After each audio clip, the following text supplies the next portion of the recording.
and then we'll finalize with Adriel Miles at the University of Bristol. So let's see.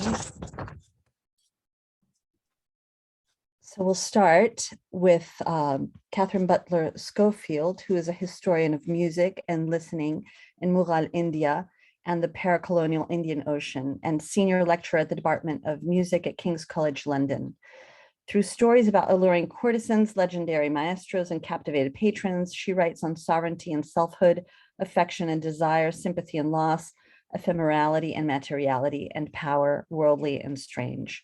She held a European Research Council starter grant called Musical Transitions to European Colonialism in the Eastern Indian Ocean, and a British Academy Mid-Career Fellowship called Histories of the Ephemeral, Writing on Music in Late Mughal India. She has various books of her own and also co-edited.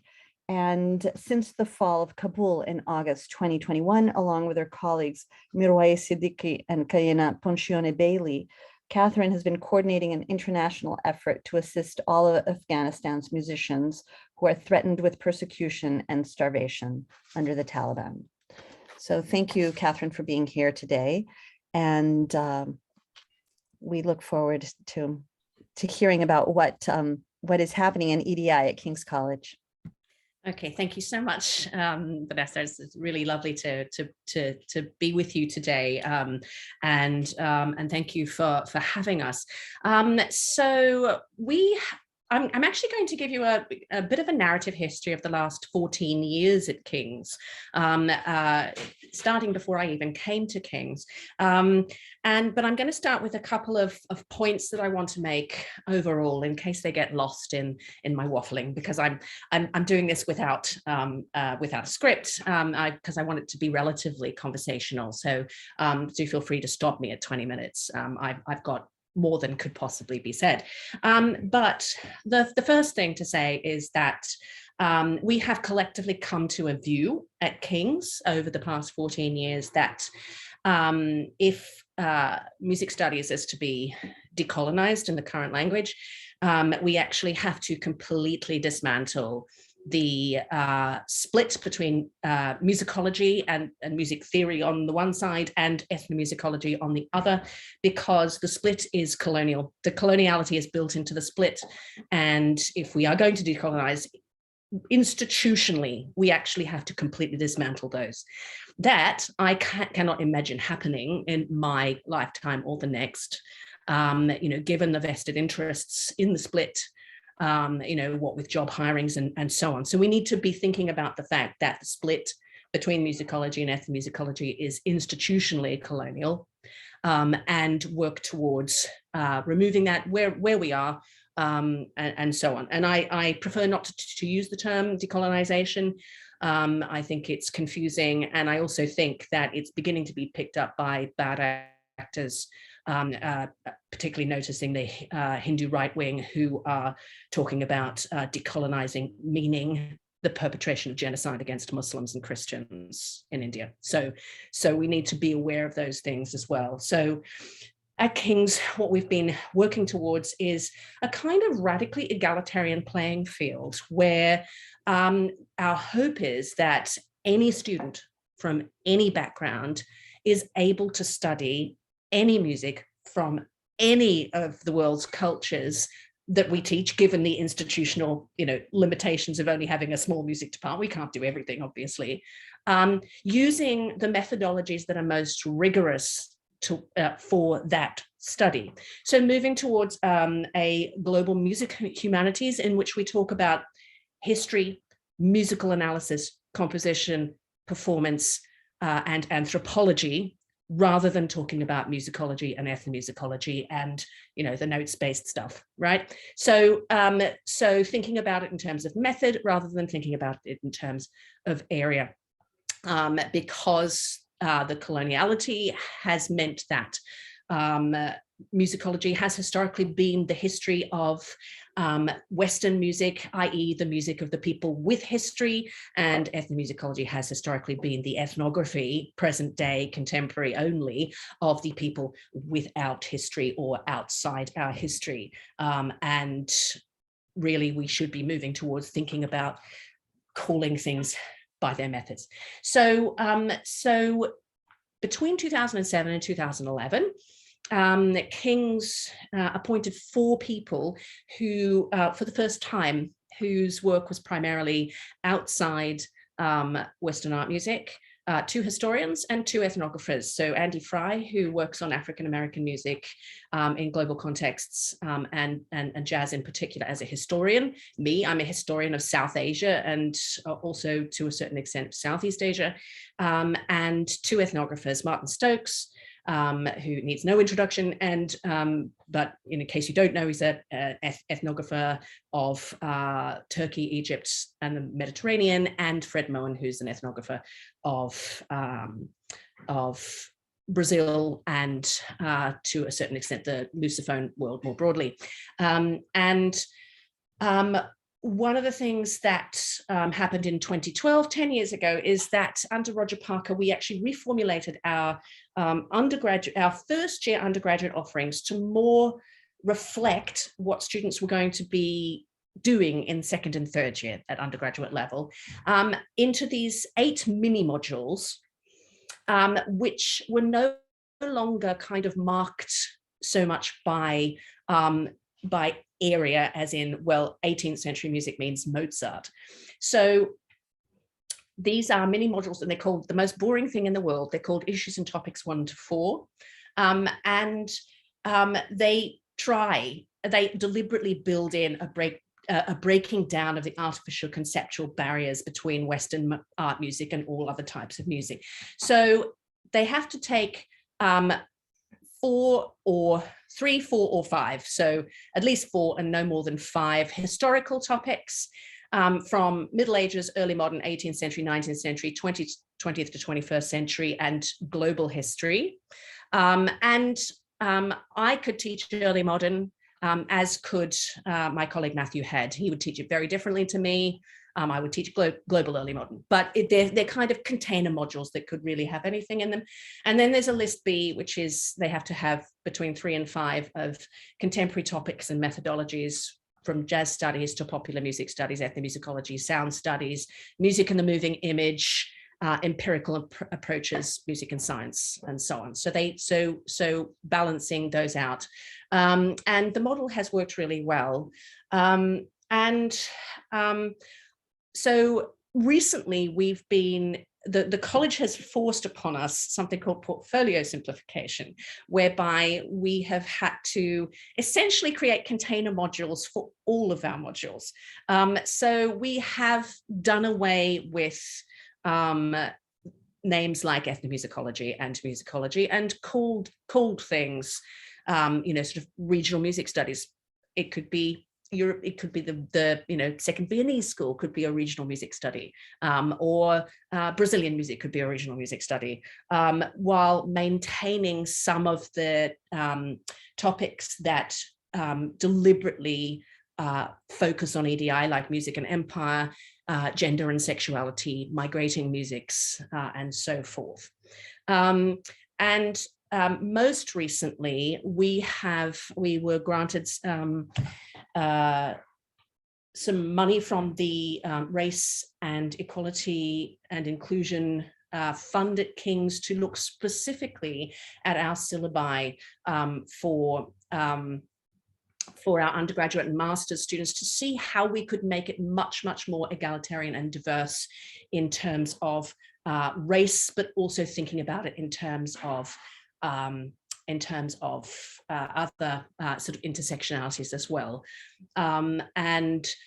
Thinking about what some of the barriers are to the racial attainment gap, particularly in our institutions, and also thinking about the demographics of our undergraduate cohort, which I want to come on to in just a second. We surveyed our syllabi over the last 10 years, and realized, for example, that there is a dearth of obviously Black and global majority scholars on our reading lists. There's pretty good gender breakdown. Things like disability and sexuality may be more hidden. And one of the things that we've suggested is that this is in part a historical problem because of the pipeline issue in relation to scholars, Black scholars and scholars of color coming through the system, which we all know about. But you know, one of our solutions, our suggested solution, would be to alongside, you know, classic readings, which we always have, to actively search out the work of younger, outstanding young scholars from those communities, whose work we can read alongside those, you know, sort of classic works. How else do things come into, you know, become classic if they're not read? So we need to be incorporating those. It's sort of bargain basement, really. We've been thinking about creating creative practice modules with specific EDI elements. For example, students taking up a project to produce a score of Samuel Coleridge-Taylor's string quartet. There isn't one. There's parts, but there isn't a score, but it's in the British Library. So thinking about how might our sort of third year students or master students take that up as a project and publish it open access so that it can be used in teaching around the world. It can be used as a score for musicians to work from when they're preparing, you know, to play it. So just small things like that. But we keep coming up against the institutional problem, which is that our departments are in some ways off-putting to people from Black and ethnic and religious minority backgrounds. And so we have an extensive pipeline problem that in fact goes back to primary school. So we all know what this problem is. We talk about it all the time. But in 2016, I was admissions tutor for the department, and I got some demographic statistics drawn up. And our demographics actually look quite good on the surface in terms of ethnic minority and Black and ethnic, well, sorry, not Black, ethnic minority participation, because we have a large number of students from East Asian backgrounds. But in terms of home, Black and South Asian representation, King's as a whole does really well. We do terribly. We also have a completely white staff. So again, our white staff, we do quite well on religious and LGBTQ plus representation as a staff, but none of our permanent members come from a Black or ethnic or minority background. And if we are going to diversify, those things need to be very, very high up on the agenda. So one of the things we did in 2017 with my lovely colleague who is sitting there, Esther Cabot, who some of you may know anyway, because she's very, very active in EDI music circles, and she's I could sing her praises all day. So she and I and a local music teacher in Southwark in London set up an academy for primary schools, school children in a crypt in a church, St George the Martyr, which has become the King St George's Academy, and it's been running for 5 years now. It's been running for 5 years now, and it had a successful move online, which Esther and a bunch of our King's students who work as teaching assistants on the program wrote and had published a journal article, and I can put the DOI in the chat later, on this move online and what this meant for diversity and inclusion. So the students we serve come from extremely diverse, largely deprived socioeconomic backgrounds. And what we discovered during COVID was that in many cases, the music tuition that they were getting, they started getting one-to-one 20-minute lessons with our teaching assistants, was the only online contact they had from any educator. Their school teachers weren't doing it. It was just us. And very often there was one phone shared between 3 siblings and mum.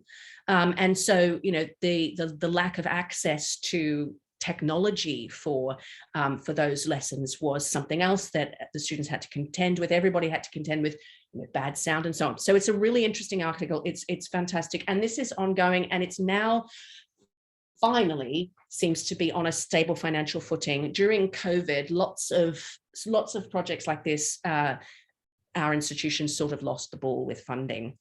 It's been made up by various charitable donations, but it's now a permanent part of King's non-pay budget to pay the staff and the equipment for that project, which is fantastic. At the other end, we currently have a computer says no approach to hiring in the music department. Our staff-student ratio is too good. And as with most music departments, it's never going to get bad enough, in fact, for us to warrant another member of staff. And what we've said very strongly in our report to the college is that when it comes to Black and ethnic minority recruitment, those computer says no approaches need to be overturned. We actually need to be appointing people from Black and ethnic minority backgrounds to permanent positions, and that full stop, end of story. If we're not going to put our money where our mouths are, then there's no point putting Black composers on syllabi and tinkering around the edges. It's just not good enough. And this actually brings me to my final point, which was, there's so many more things that I could tell you about this project and what we've been doing. But on the 15th of August last year, Kabul fell to the Taliban. And a number of me and my lovely colleagues, who are actually sitting in this room, Mira Weiss and Kayana, were approached by colleagues in Afghanistan saying, can you help us to evacuate? And we found ourselves in a position where we finally, mid-career, in my case, had contacts, networks, and some possibility to assist with that. And I have to confess that I have been very disappointed with the institutional response of the academic music societies to this. So we've received some excellent support behind the scenes, and some really excellent support, in sort of moral support. But in terms of things like fundraising, so at the moment we are fundraising to feed 130 families of musicians inside Afghanistan, because musicians are all forbidden from working. They can't even sell their instruments. They might as well burn them for firewood. So they're starving, as everybody in Afghanistan is starving, except it's worse because they're forbidden from working. And if they come out of hiding, then they will be punished for having been musicians. So I have to highlight the outstanding contribution of Sempre, who came to us and have given us a substantial sum of money towards that fundraising. We've not had anything from the other academic music societies.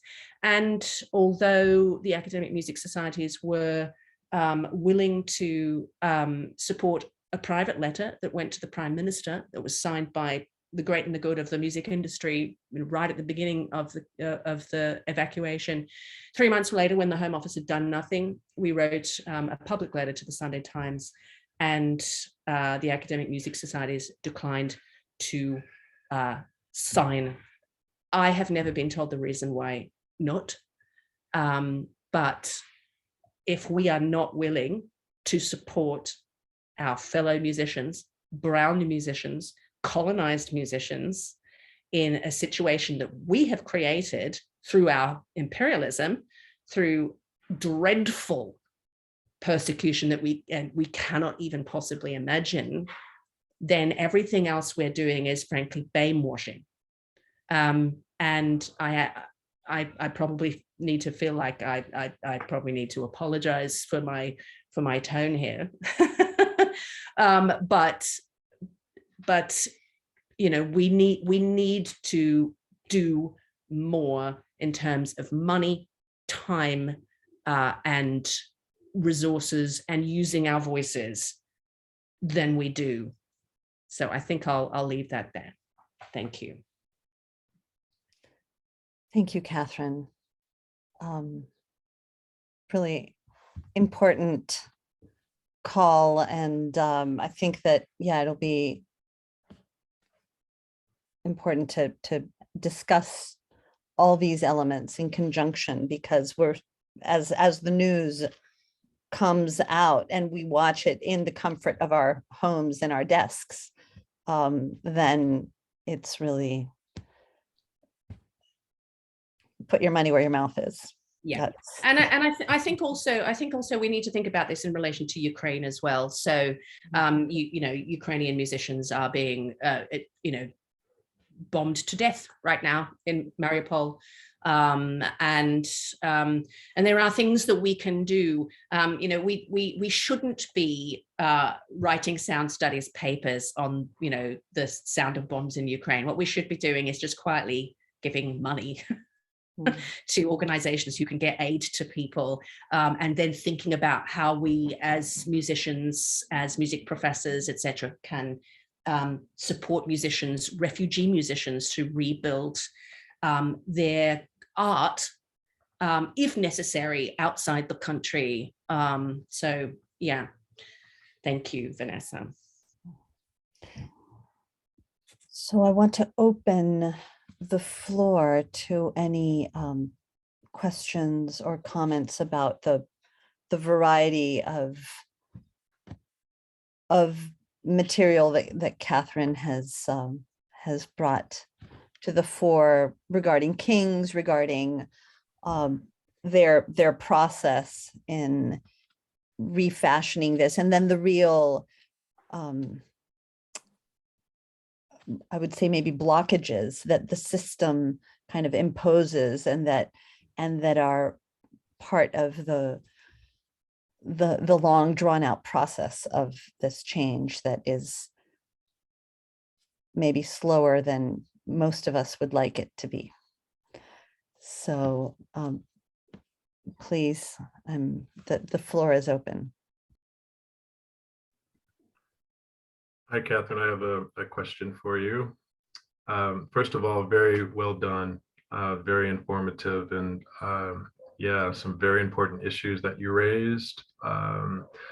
And yeah, I'd like to speak with you after this at another point in time, see how we can join forces. But aside from that, just in regards to your comment that you made about the staff at King's Cross and not having any Black staff members there, what is the barrier there? What's the reasoning behind that, do you feel? Yeah. Yeah, there's no reasoning behind it, in the sense that it's just organically how it's grown. The last set of hires, we you know, we really tried and we actually had some really great applicants. I think there are some really great Black and ethnic minority applicants now out there, but I think our last set of hires were just at the point where there weren't enough who'd kind of yet come through the PhD, maybe postdoc level, to be ready to be hired. And we always have ridiculous we were people on the long list with 2 books. You know, it's a horrible environment for hiring right now. So that's part of the thing. Part of the thing in the UK is that you are not permitted to do affirmative action hiring. So it would not be permitted to have an all BIPOC shortlist, for example. Yeah,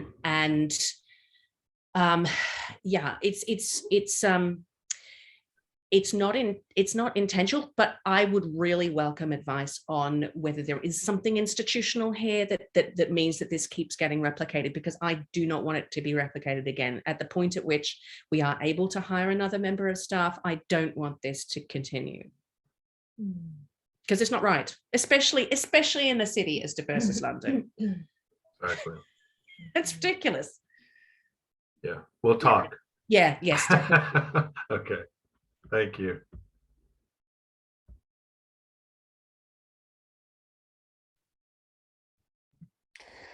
I actually have a question because it's something that's come up in some of the conversations that we've had here at Cambridge on the changing around the curriculum and opening it up more to other musics. And there has been some concern to not do it well enough, right? Like that the people that are on staff here aren't going to teach about, a music that they're not an expert on. And so how can that actually happen? And and I think this is my response to that was like, well, there's London and there are incredible experts of all sorts of music sitting an hour train ride away that we could bring.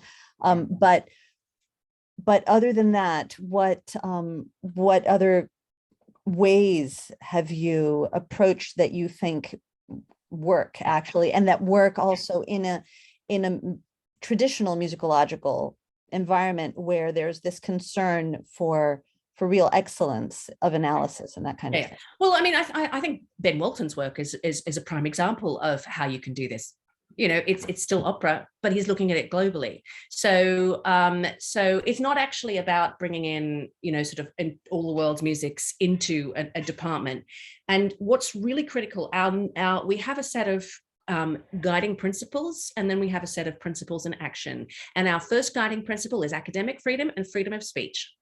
And in this country, members of staff can teach what they want, how they want to, and that's an incredibly important value. The next principle is that equality and diversity and inclusion are also really important values, and they have to be balanced.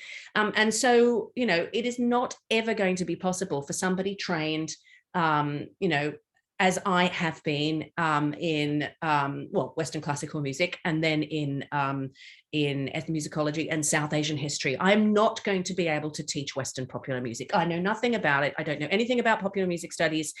It would be immoral. It would be unethical for me to teach that. I'm not going to do it.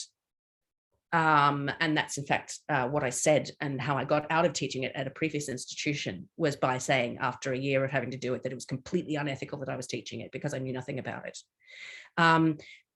It's not about that. It's about actually recognizing that the subjects we teach are embedded in an incredibly wide global context. That, it's a little bit like Said's contrapuntal reading of Jane Austen's Mansfield Park.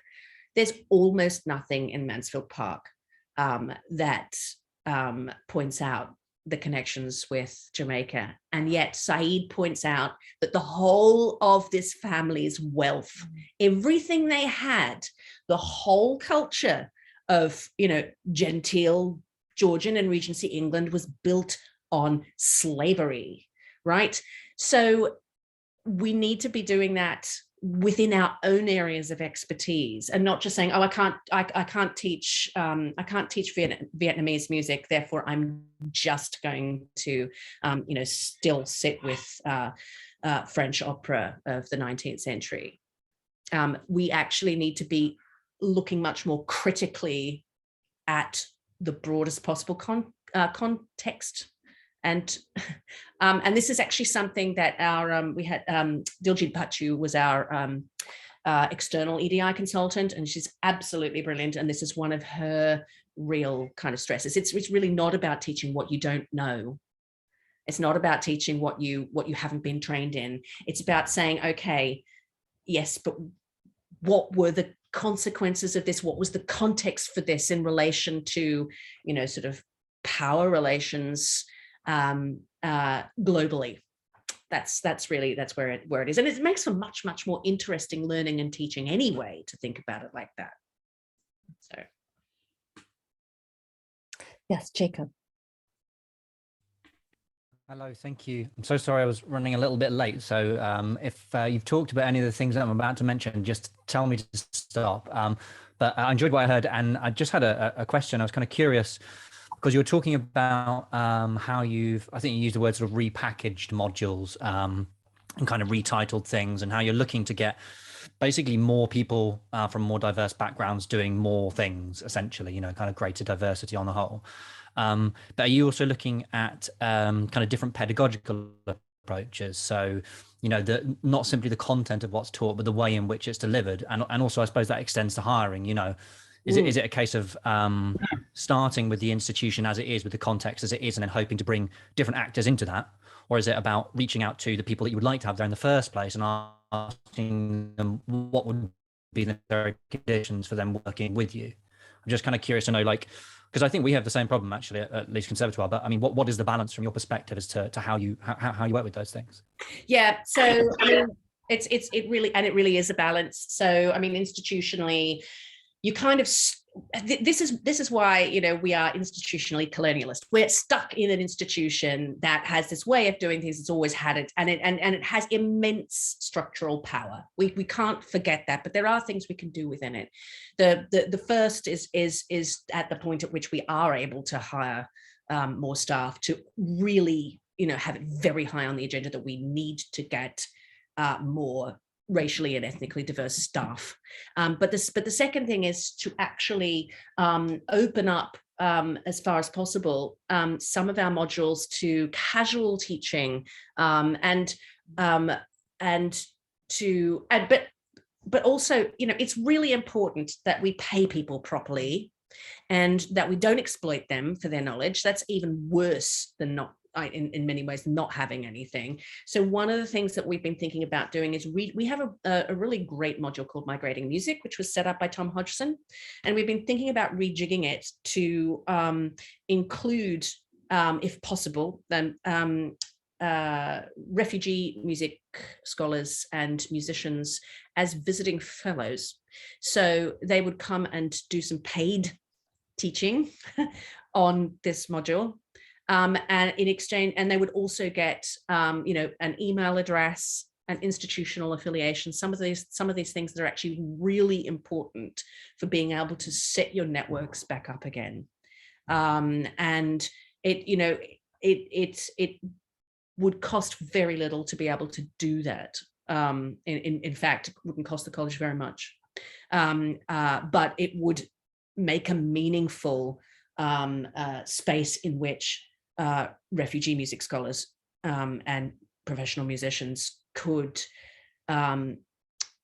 give of their skills, could deliver their skills, and could be treated with the equality and respect that they more than deserve within an academic environment. So that's one possibility. Thanks. Yeah, I mean, I think the challenge I've certainly found in terms of the work that we're doing is that old issue of only being able to find out things that are sort of connected to things you already know to some extent. So, you may have kind of good intentions about reaching out to a different demographic of people or different kind of, cultural sector, but understand that sector, it's very hard to know who are the people that you're supposed to contact and whether or not you might have missed relevant parties. So I think it's that of reaching out to a completely new context with an open mind, isn't it? And knowing kind of knowing that you may need to change the way that you're delivering and also the structures through which you're delivering the content you already have. Yeah, I mean, yes, and I think that's really true, and actually sort of thinking laterally and thinking around things, and I think, I mean, one of the things working on the evacuation of musicians taught me was just how slowly we all work in academia, me too, me included, and how fast people in politics and you know, refugee work and so on work, and law, just so fast, and journalism so fast. And one of the things that my colleague Kayena, who's sitting next to me, taught me was just how fast you can pull together a list of 100 top musicians and music organizations when it really matters, when people's lives are at stake. We pulled together a list of 100 within 6 hours, and Kayena used her networks to get 50. So, you know,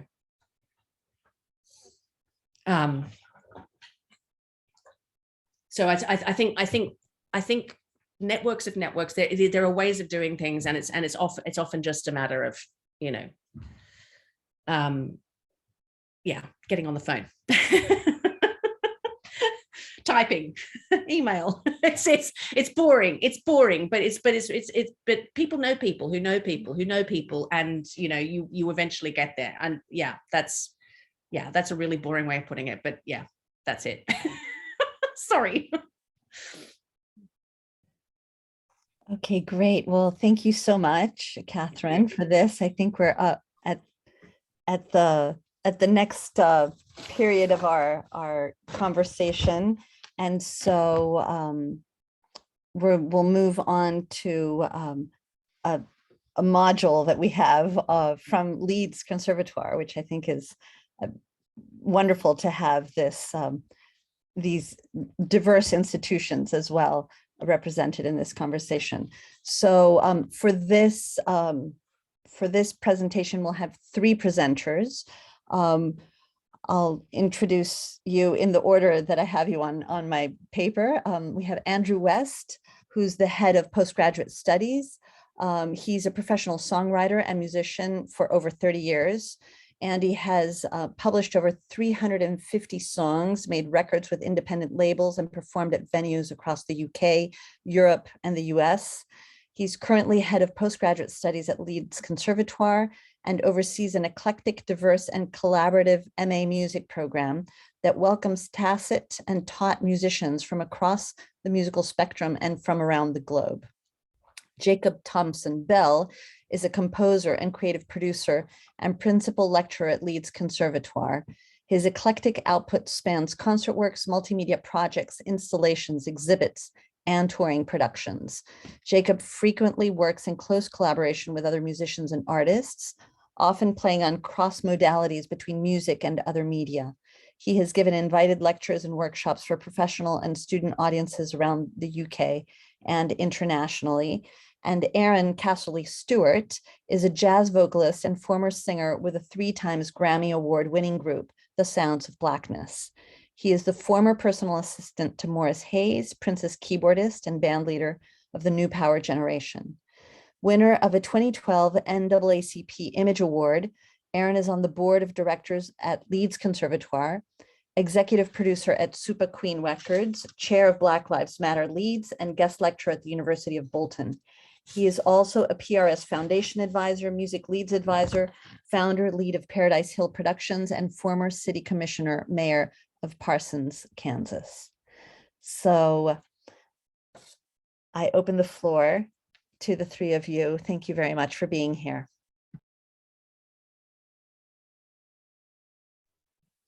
Thanks for having us. Thank you.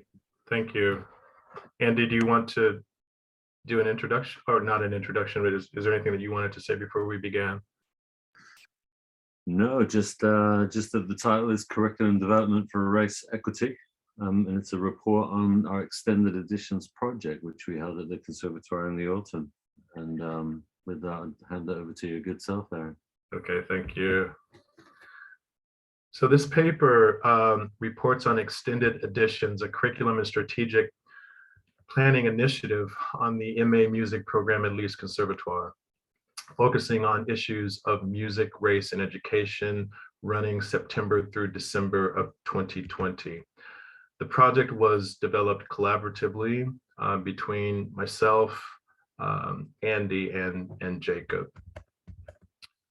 Broadly speaking, the aims of the project are to educate students enrolled in MA music and matters of race as they pertain to a life in music.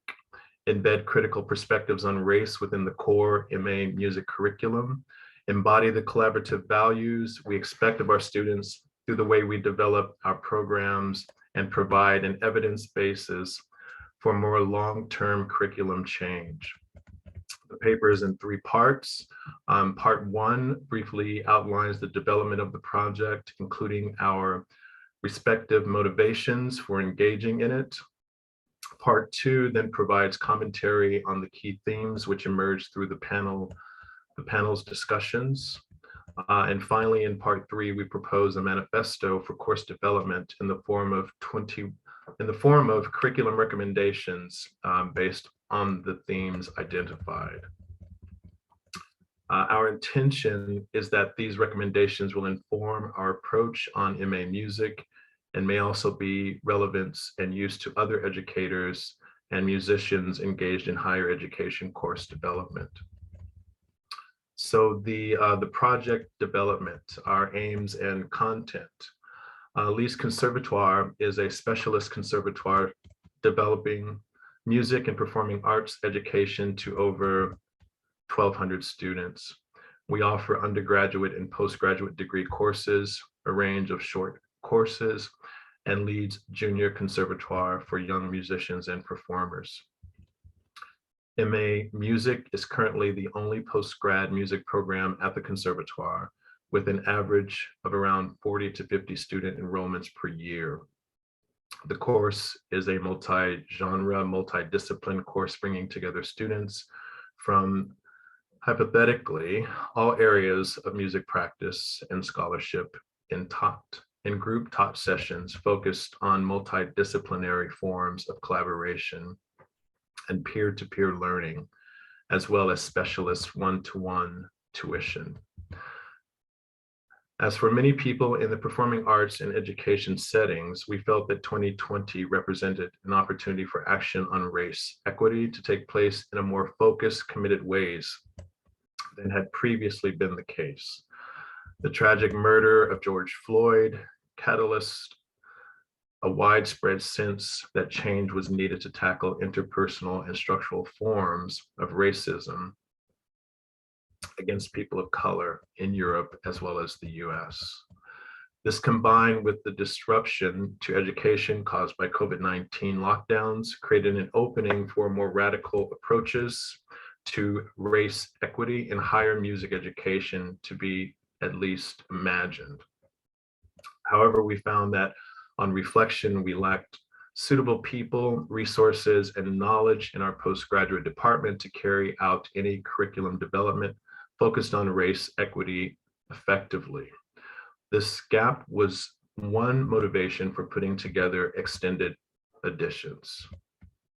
The other motivation was that we wanted our students to participate directly in the development of academic and strategic insight into matters of race and music, and for this to happen rapidly and decisively, as opposed to only taking place in the background. This would mean that our approach was subject to closer and more immediate scrutiny from our academic community than might have been the case had we chosen the plan outside of the curriculum.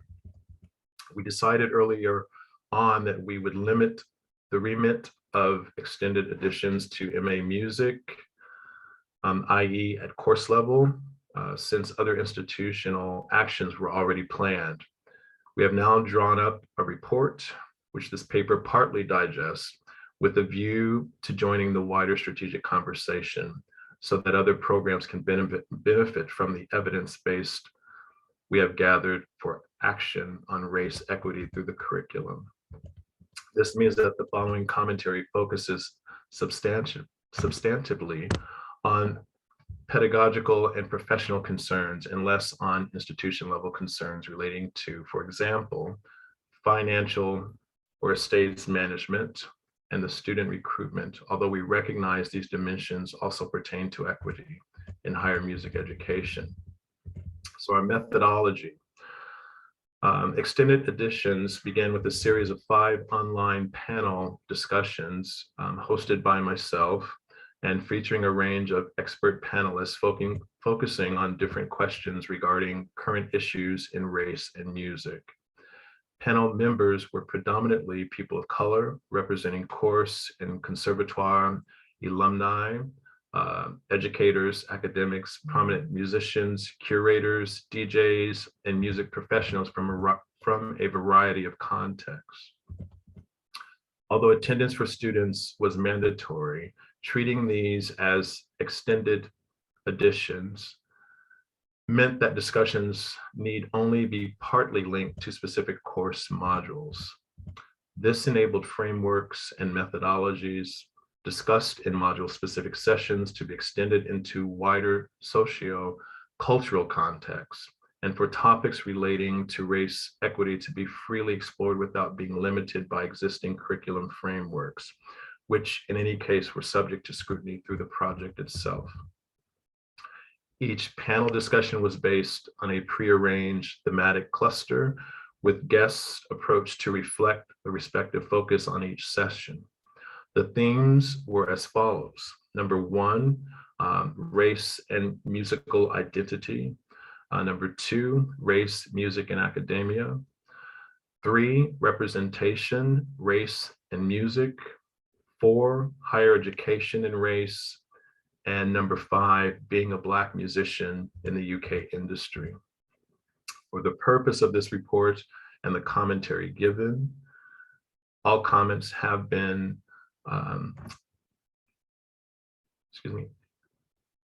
anonymized and aggregated into higher level themes with the generic context provided by the speaker where necessary. This is to enable the overall direction of panel discussion to be reported without placing undue focus on the views of any one individual speaker, and for the discussion to be understood as a wider social commentary rather than the purely personal testimony. Following panel sessions, discussions were transcribed and analyzed.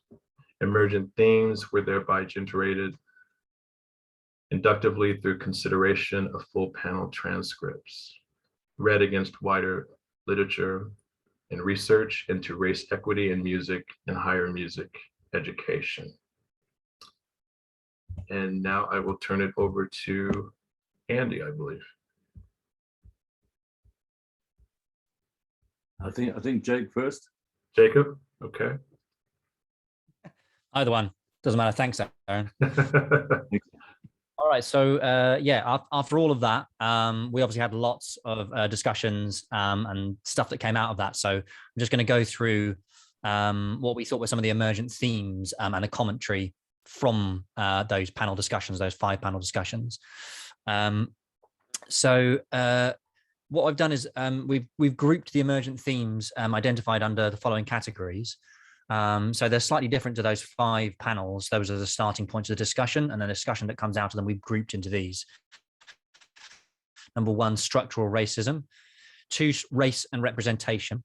3, high music education, including institutional and curriculum level concerns.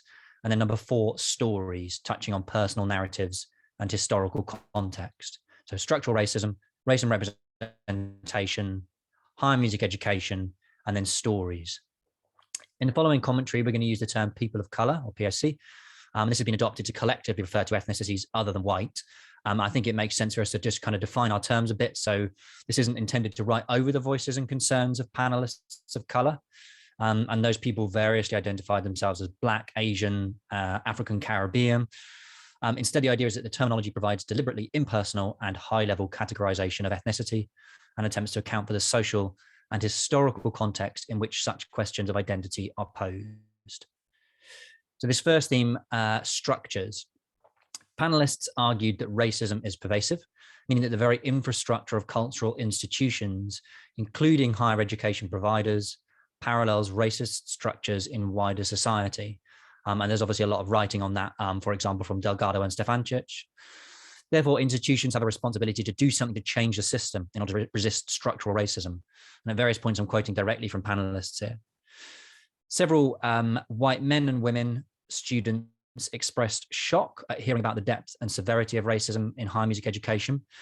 However, there was general agreement on the panel that whilst lack of representation has recently been placed more prominently on the policy agenda, this fact wasn't a revelation for artists of colour themselves, who have directly experienced various forms of discrimination throughout their careers. One participant commented that blackness is expansive, which we liked, but this breadth has been restricted in portrayals of black culture to predominantly white audiences, for example, via record labels or universities and higher music education providers. Professionally, many talented black artists are not given the same opportunities as their white counterparts, and artists of color are often treated as outliers or seen as being hard to pin down within cultural institutions.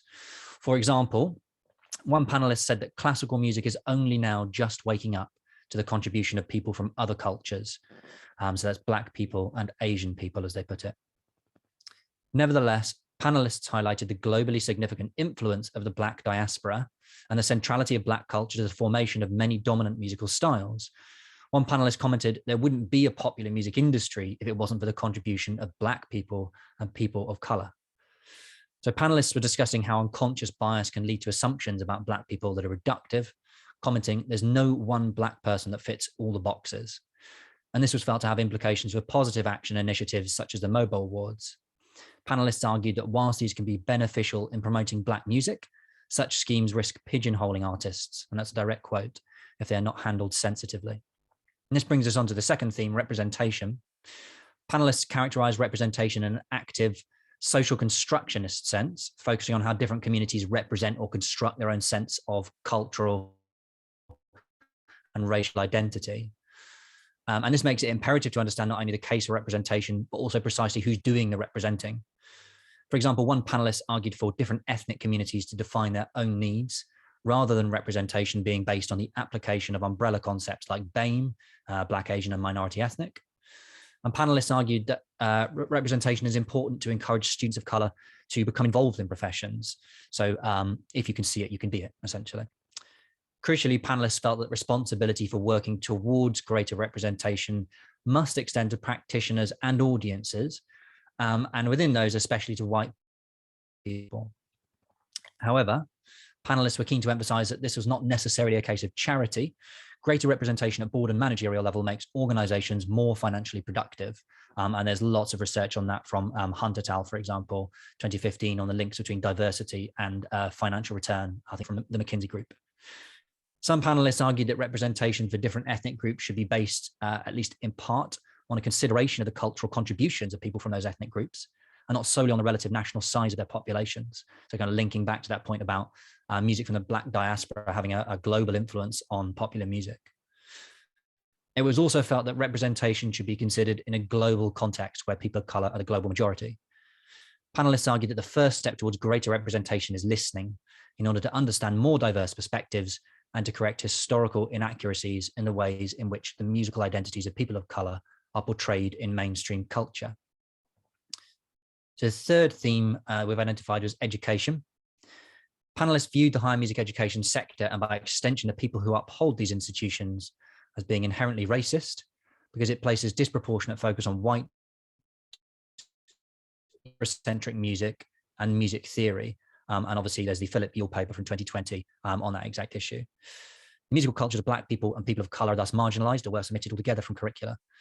And it was argued that music curricula need to be taught by and also for a diverse global musical community to avoid non-Western musics being delivered tokenistically, which I think is what Katherine was talking about before as well.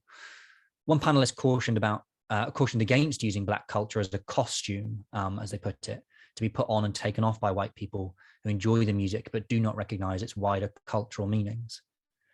Panelists noted that people of color continue to be inadvertently and even deliberately kept out of higher music education institutions and positions of power, resulting in a lack of representation amongst music students and faculty. They said that all musicians need opportunities to succeed professionally that enable us to embrace and negotiate cultural difference. Therefore, race needs to be deliberately explored as an essential dimension of musical identity and culture.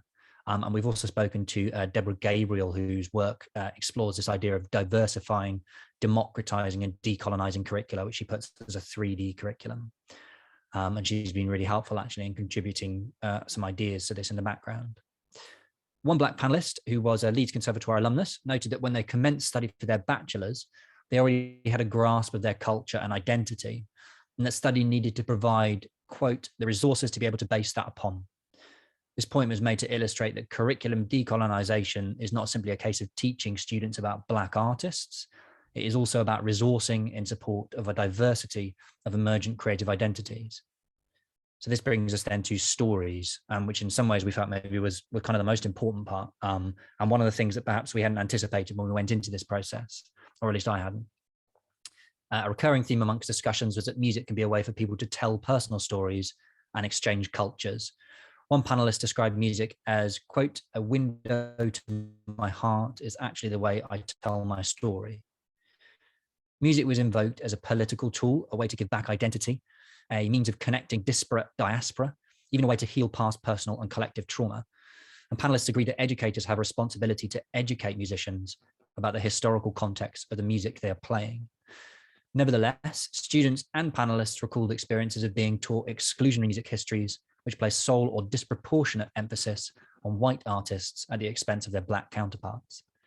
For example, one panelist highlighted the minimal representation of artists of color on the ABRSM syllabus, and that's been reported on quite widely in the press as well. Panelists challenged students to think about what stories you're trying to tell, to, quote, empower people who don't have a voice to be able to speak their truth. It was felt that we need to do more in higher music education to enable and promote a diversity of stories so that curricula can authentically reflect the students, faculty, and industries they represent. And this arguably touches on one of the chief challenges for music curricula in a globalized world: how to correct the imperfections and injustices of dominant historical narratives about music, whilst at the same time leaving space for individual stories to be told. Higher music education institutions perhaps need to do more to accommodate the diverse stories and identities of their students and faculty, even and perhaps especially when those stories deviate from dominant ideas about musical culture. Ethnomusicologist and cultural anthropologist Jeff Todd Tighton observes that a story is made, but history is found out. And by this logic, higher music education needs both to interrogate the dominant historical narratives through which musical culture is formed, and to empower people to authentically form their own narratives through music, so to tell their own stories. And I'm going to hand over to Andy. Thanks, Jake. Thanks, Aaron. So, finishing up with this manifesto for course development. So the following manifesto for course development takes the form of 21 curriculum recommendations, derived inductively from consideration of the emergent themes discussed, alongside the additional literature already cited. First of all, inclusive curricula. The curriculum needs to be for everyone, both musician and non-musician. It needs to enrich the individual and benefit society. The curriculum needs to address transformatively issues of systemic inequality, equipping musicians to effect positive change through their practice.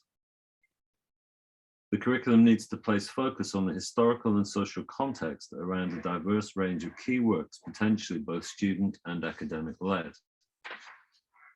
Where it dominates, the canon needs to be revisited and reviewed by musicians of color who can curate examples that resonate with a diversity of experiences. The curriculum needs to embrace diverse genre perspectives and additionally explore intersections between these. The curriculum needs to be student-centered. The curriculum needs to be transparently inclusive of musicians with tacit learning backgrounds and practices. So in the second section, facilitation by people of color. The curriculum needs to feature entrepreneurs of color, such as heads of independent labels and DIY artists, to discuss their experiences and explore strategies with students.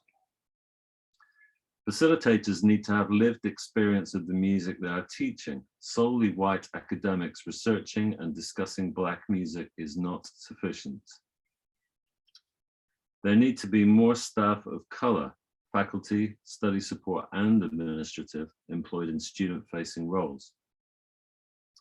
The curriculum needs to provide a more diverse and inclusive approach to professional networking. And then in terms of the broadening of assessment, more and alternative modes of assessment need to be explored to support learning for a greater diversity of musical cultures and identities. The curriculum needs to feature self-assessment as an active component in order to enable students to shape their own study direction. The curriculum needs to be underpinned by the teaching and assessing of immersed collectives rather than purely as individuals. This will place greater focus on the social distribution of musical cultures and identities, rather than fetishizing individual achievement detached from historical context. And finally, assessment needs to incorporate peer assessment and public assessment as active components.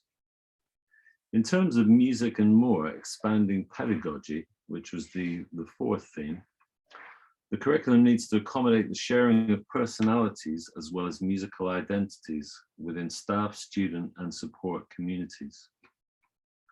The curriculum needs to include certain extra musical elements, the realization of self-identity and understanding of local community in curriculum. The curriculum needs to provide scope for non-musicians as critical facilitators and collaborators in order to expand the breadth and real-world relevance of study. And then in the last section, which is international scope, the curriculum needs to be internationalized beyond Britain.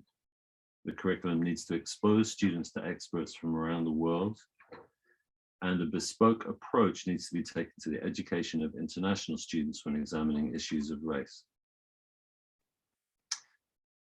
We should finish by noting that since extended editions is still a course level project, there are limitations to the impact we can have with regards to recruitment of staff and students. Nevertheless, we've sought to use the research presented in this paper to fuel strategic thinking at institutional level. And of course, hopefully, if you have any questions, then we can answer them with regard to work we've done on this manifesto to date. This has involved circulating the report to senior leadership at the Conservatoire and thereby making the findings available for wider course development, as well as opening up conversations with external stakeholders who will hopefully be able to help us progress and monitor the work in future. Thank you. Thank you very much to the panel from the Leeds Conservatoire. It's quite a hefty piece of work that you have presented to us today, and very, very interesting in its complexity and in all the, I mean, my first question would be, how long does it take to make these changes? Because it's, and how does one go about, how does an institution go about implementing it in so that it's not too slow, but that it's actually effective and it has staying power? Should I take this one? I mean, we can all take it. I'll just answer very briefly if that's okay. So Jake and Aaron can answer as well.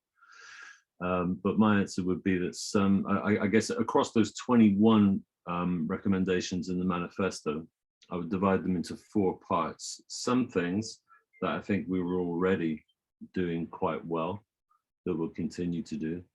Some things that we're actively trying to change at the moment. Some things that we have in mind to change or have ideas about how to change but haven't been able to as yet. And then the more difficult ones, the kind of divided into equal quarters. I think some really challenging ones that will require help from stakeholders that I think at course level, we can't resolve ourselves. So I think that this has been for us really the advantage of having those 21 things written down there so that we can look at them on a couple of pieces of paper and think, okay, these are in that quarter, these ones we're doing something about and we're getting somewhere, these we're kind of, you know, just about to get to, and this one we need some help. So it's been helpful for us to have those outcomes and be able to sort of respond to them in you know, different quarters, if you like. I don't know if anybody else wants Yeah, to. I have a follow-up question to that, not to ask you to kind of like, as we say, wash your dirty linen in public, but how many of, what's the ratio? Like how many of them do you not have at all? And how many of them are there? And how much is yet to be done? Or are you pretty far along?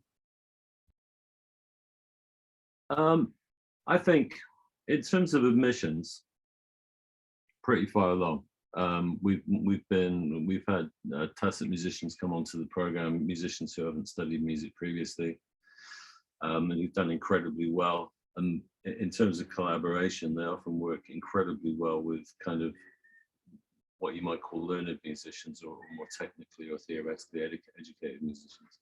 And that's really part of the ethos of the program since before we began this study and this project, was to try and get musicians together who were all really good in some way or other, and have them work with each other and develop skills of adaptability. And so that kind of approach, very fortunately for us, kind of fitted into what came out of the study. So those parts, I think, very well. And in terms of the canon, because so much of the course is set up around students presenting their own work and then discussing it in the way they want to discuss it, both in groups and in one-to-one settings, then the kind of responsive approach that we take to teaching kind of encourage that anyway. So if you come in and you're a violinist and you want to talk about the background of your playing from a specific culture or specific background, then that's completely up to you to do that, and then the tutors respond to that, and the peer group responds to it. So that's kind of the way we've set things up. In terms of other things, I think getting more guests, people of color to contribute as guests is something that, because we're able to expand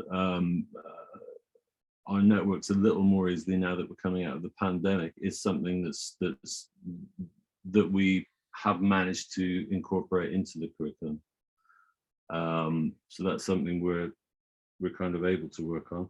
And I think there are some other areas that are just going to take longer to because there are so many outcomes, and they're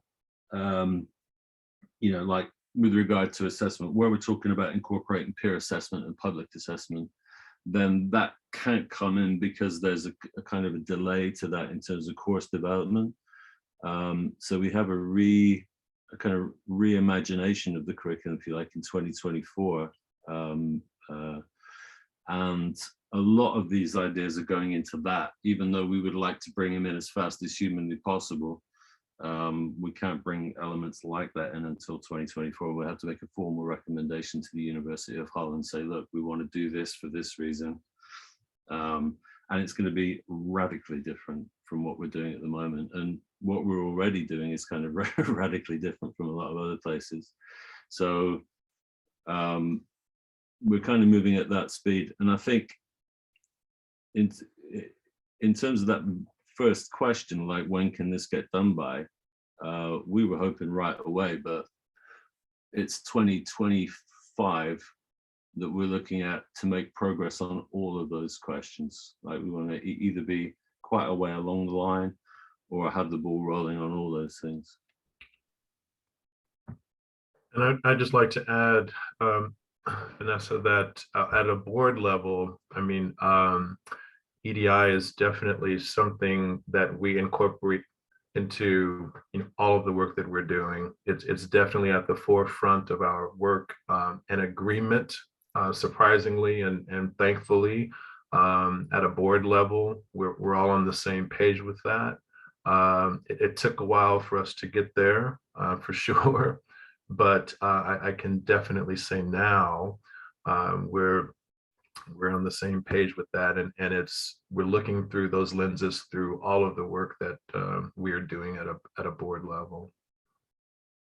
Just to add as well, from a kind of another perspective, actually the thing that's worked well for us about this collaboration is that we're all working at different levels of the organization with different kind of remits to our work. And so from my point of view, I'm predominantly lecturing, so my contact with the students is actually within seminars and lectures.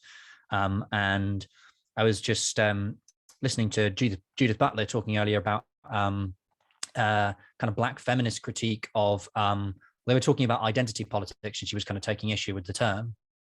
And she talked about this idea that inclusion in and of itself is not absolute good. So you have to think about whether or not the organization or institution that you're being asked to be included within is one that you actually want to be part of. And so I see my role essentially as being to create a curriculum, not that necessarily accurately maps onto some particular kind of demographic representation. So I wouldn't count the students in my class or look who's there and think, okay, I know, therefore I have done the right thing.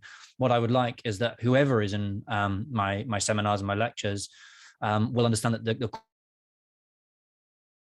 course is in a reflective way. So, from my point of view, engaging in this particular project, the idea was to come up with something that hopefully would be tangible and measurable in the way that Andy's talking about and Aaron is talking about, but also to do that, as you say, to wash our dirty linen in public, to do it right up in front of the students so that they could be part of that, and to kind of embody those collaborative principles, so that it's not a case of going into a meeting room, talking to you blue in the face about what you'd like to do to make things better, but never actually consulting any students or bringing a kind of alternative viewpoint in.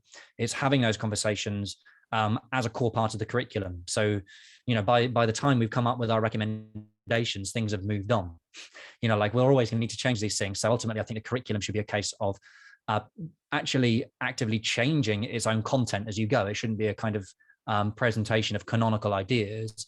It should be a presentation and a sort of reworking, a kind of practical reworking of those ideas. So we're talking about diversity, inclusion, when we're talking about race equity, I think from my point of view, I'd like the curriculum to always be discussing those things as concepts front and center, regardless of what we're doing. So that could be anything from talking about epistemology through to sharing works in progress in a class and understanding how you can do that in a way that brings to bear all of the viewpoints of all of the members of that group, with all of their different histories and kind of socioeconomic contexts, rather than just privileging some kinds of voices over others.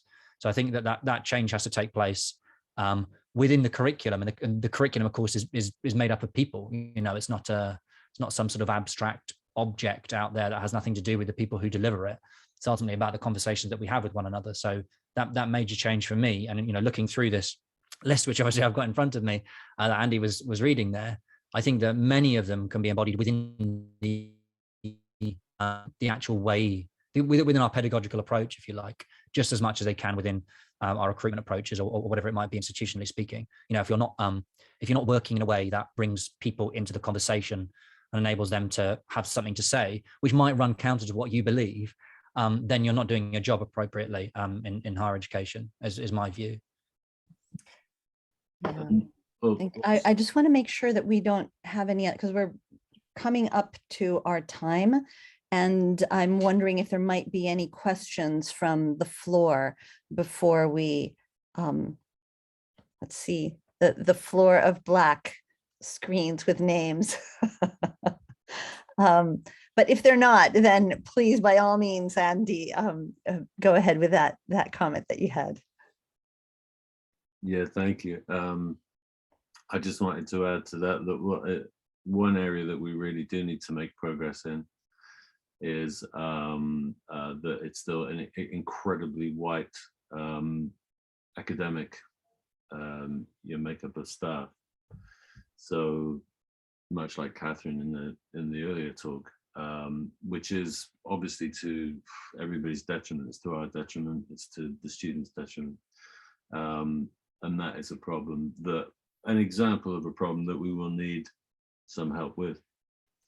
And also the student population itself, which is also still, despite that we have a large number of international students, it's still pretty white. So we're trying to move very, very much from this established culture, which has been there for a long time, which is overwhelmingly white. We're trying to move that in a different direction. This is the grand challenge. And just figuring out how best to do that and who best to do that with is the challenge. I wonder, actually, as you were saying that, this is something that we face here as well, and that myself being a specialist on Jewish music and on musics from other places, I also often feel like there's not, the musics that I work on, we don't really have a space for performing them here. You know, like they're not even heard, like the voices. And I wonder if something about, I know this is something that I've pushing here, is like, let's have other performances. Let's just having one moment of one experimentation opening where people learn to sing, you know, the liturgical music of another religion, can actually teach them something about their own religion. And but I wonder if there are issues around that. I mean, here we have a lot of the spaces are chapels, right? So a lot of the small spaces are chapels. So it's very often then becomes a certain kind of music that is performed in a chapel. And I wonder if that's a similar kind of issue that you deal with in Leeds or even in Bristol, or if it's particular to you know, this old kind of medieval foundational institution. Well, we've had, you know, on the program, musicians from all genres come and play it, and some don't really have genres specifically. They just kind of make music and are self-expressive. So we very much leave that open to students as to how they want to present their music and in what places and in what style and with whom. So they often work with each other and then make music that's even harder to define, which is absolutely fine. So we find ourselves at sometimes at some points talking about specific musics that exist. Obviously they do, but oftentimes with, you know, with musicians who are exploring their identities, then they're moving into areas that move away from genre and move away from, you know, contexts that might be more familiar to us but are exciting to them. So invariably it becomes, from a teaching perspective, incredibly responsive. And although we all have our areas of expertise, we work with a group of teachers, around about 70 or 80 specialist teachers, who come in and work with us on that basis. But for them, it's kind of exciting to have a student say to them, I want to do things this way. And then they become, you know, kind of the co-pilot, if you like. So we're kind of, we're in the crew. I never thought about it this way before, but we're in the crew on the plane, and they've got a co-pilot and we can offer drinks and snacks every now and then. And they've also got somebody working with them who's very familiar with their area, but who wants to help them become themselves, you know, within that very broad area in which they practice. So the short answer is it's a very, very different experience for us every year, because we get 50, this year we have 51 students, and it's 51 different journeys, and that's 51 different journeys for us to travel down as well. One thing I found quite a lot, actually, just on that particular question, is that you sometimes think that you've created space for things to happen, and then somebody says something that makes you realize that you just hadn't considered one particular issue, or you hadn't considered someone's expectations about things not being allowed. So, you know, quite often we'll have Chinese students on the program, and we'll quite frequently have Chinese students wanting to study kind of essentially US pop. So like a lot of them want to study country music, but they also quite often sing Chinese folk.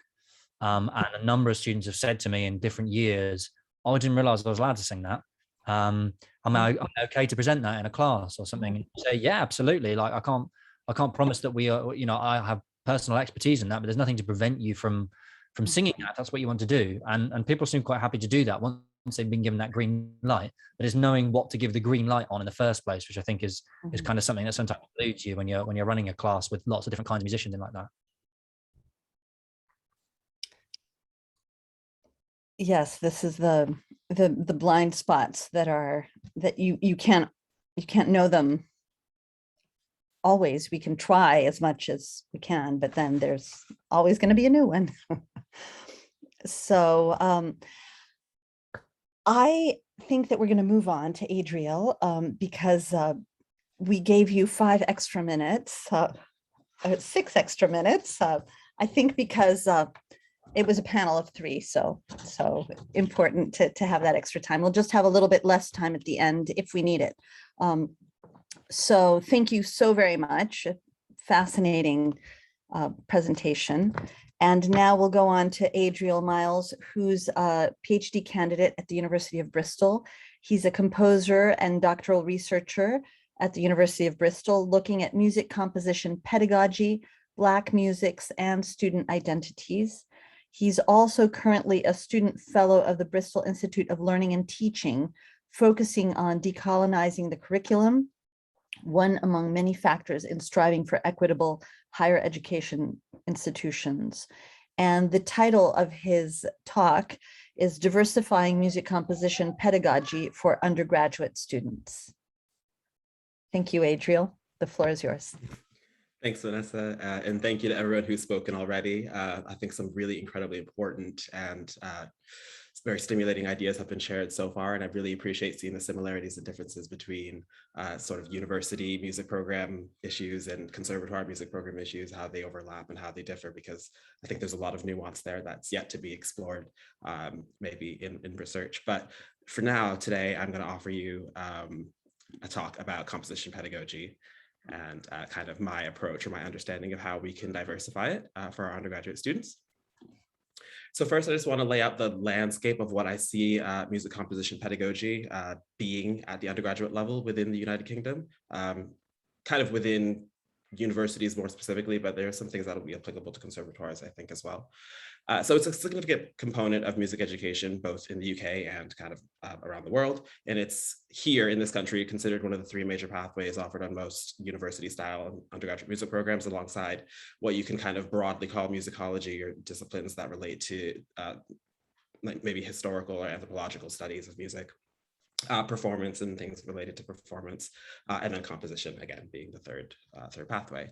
So it's also one of the 3 basic subject areas we can see at secondary level music curriculum in the UK as well, which is why I think it's really important to understand both tertiary level, secondary level composition pedagogy and curricula, and sort of the transition between the 2 for students.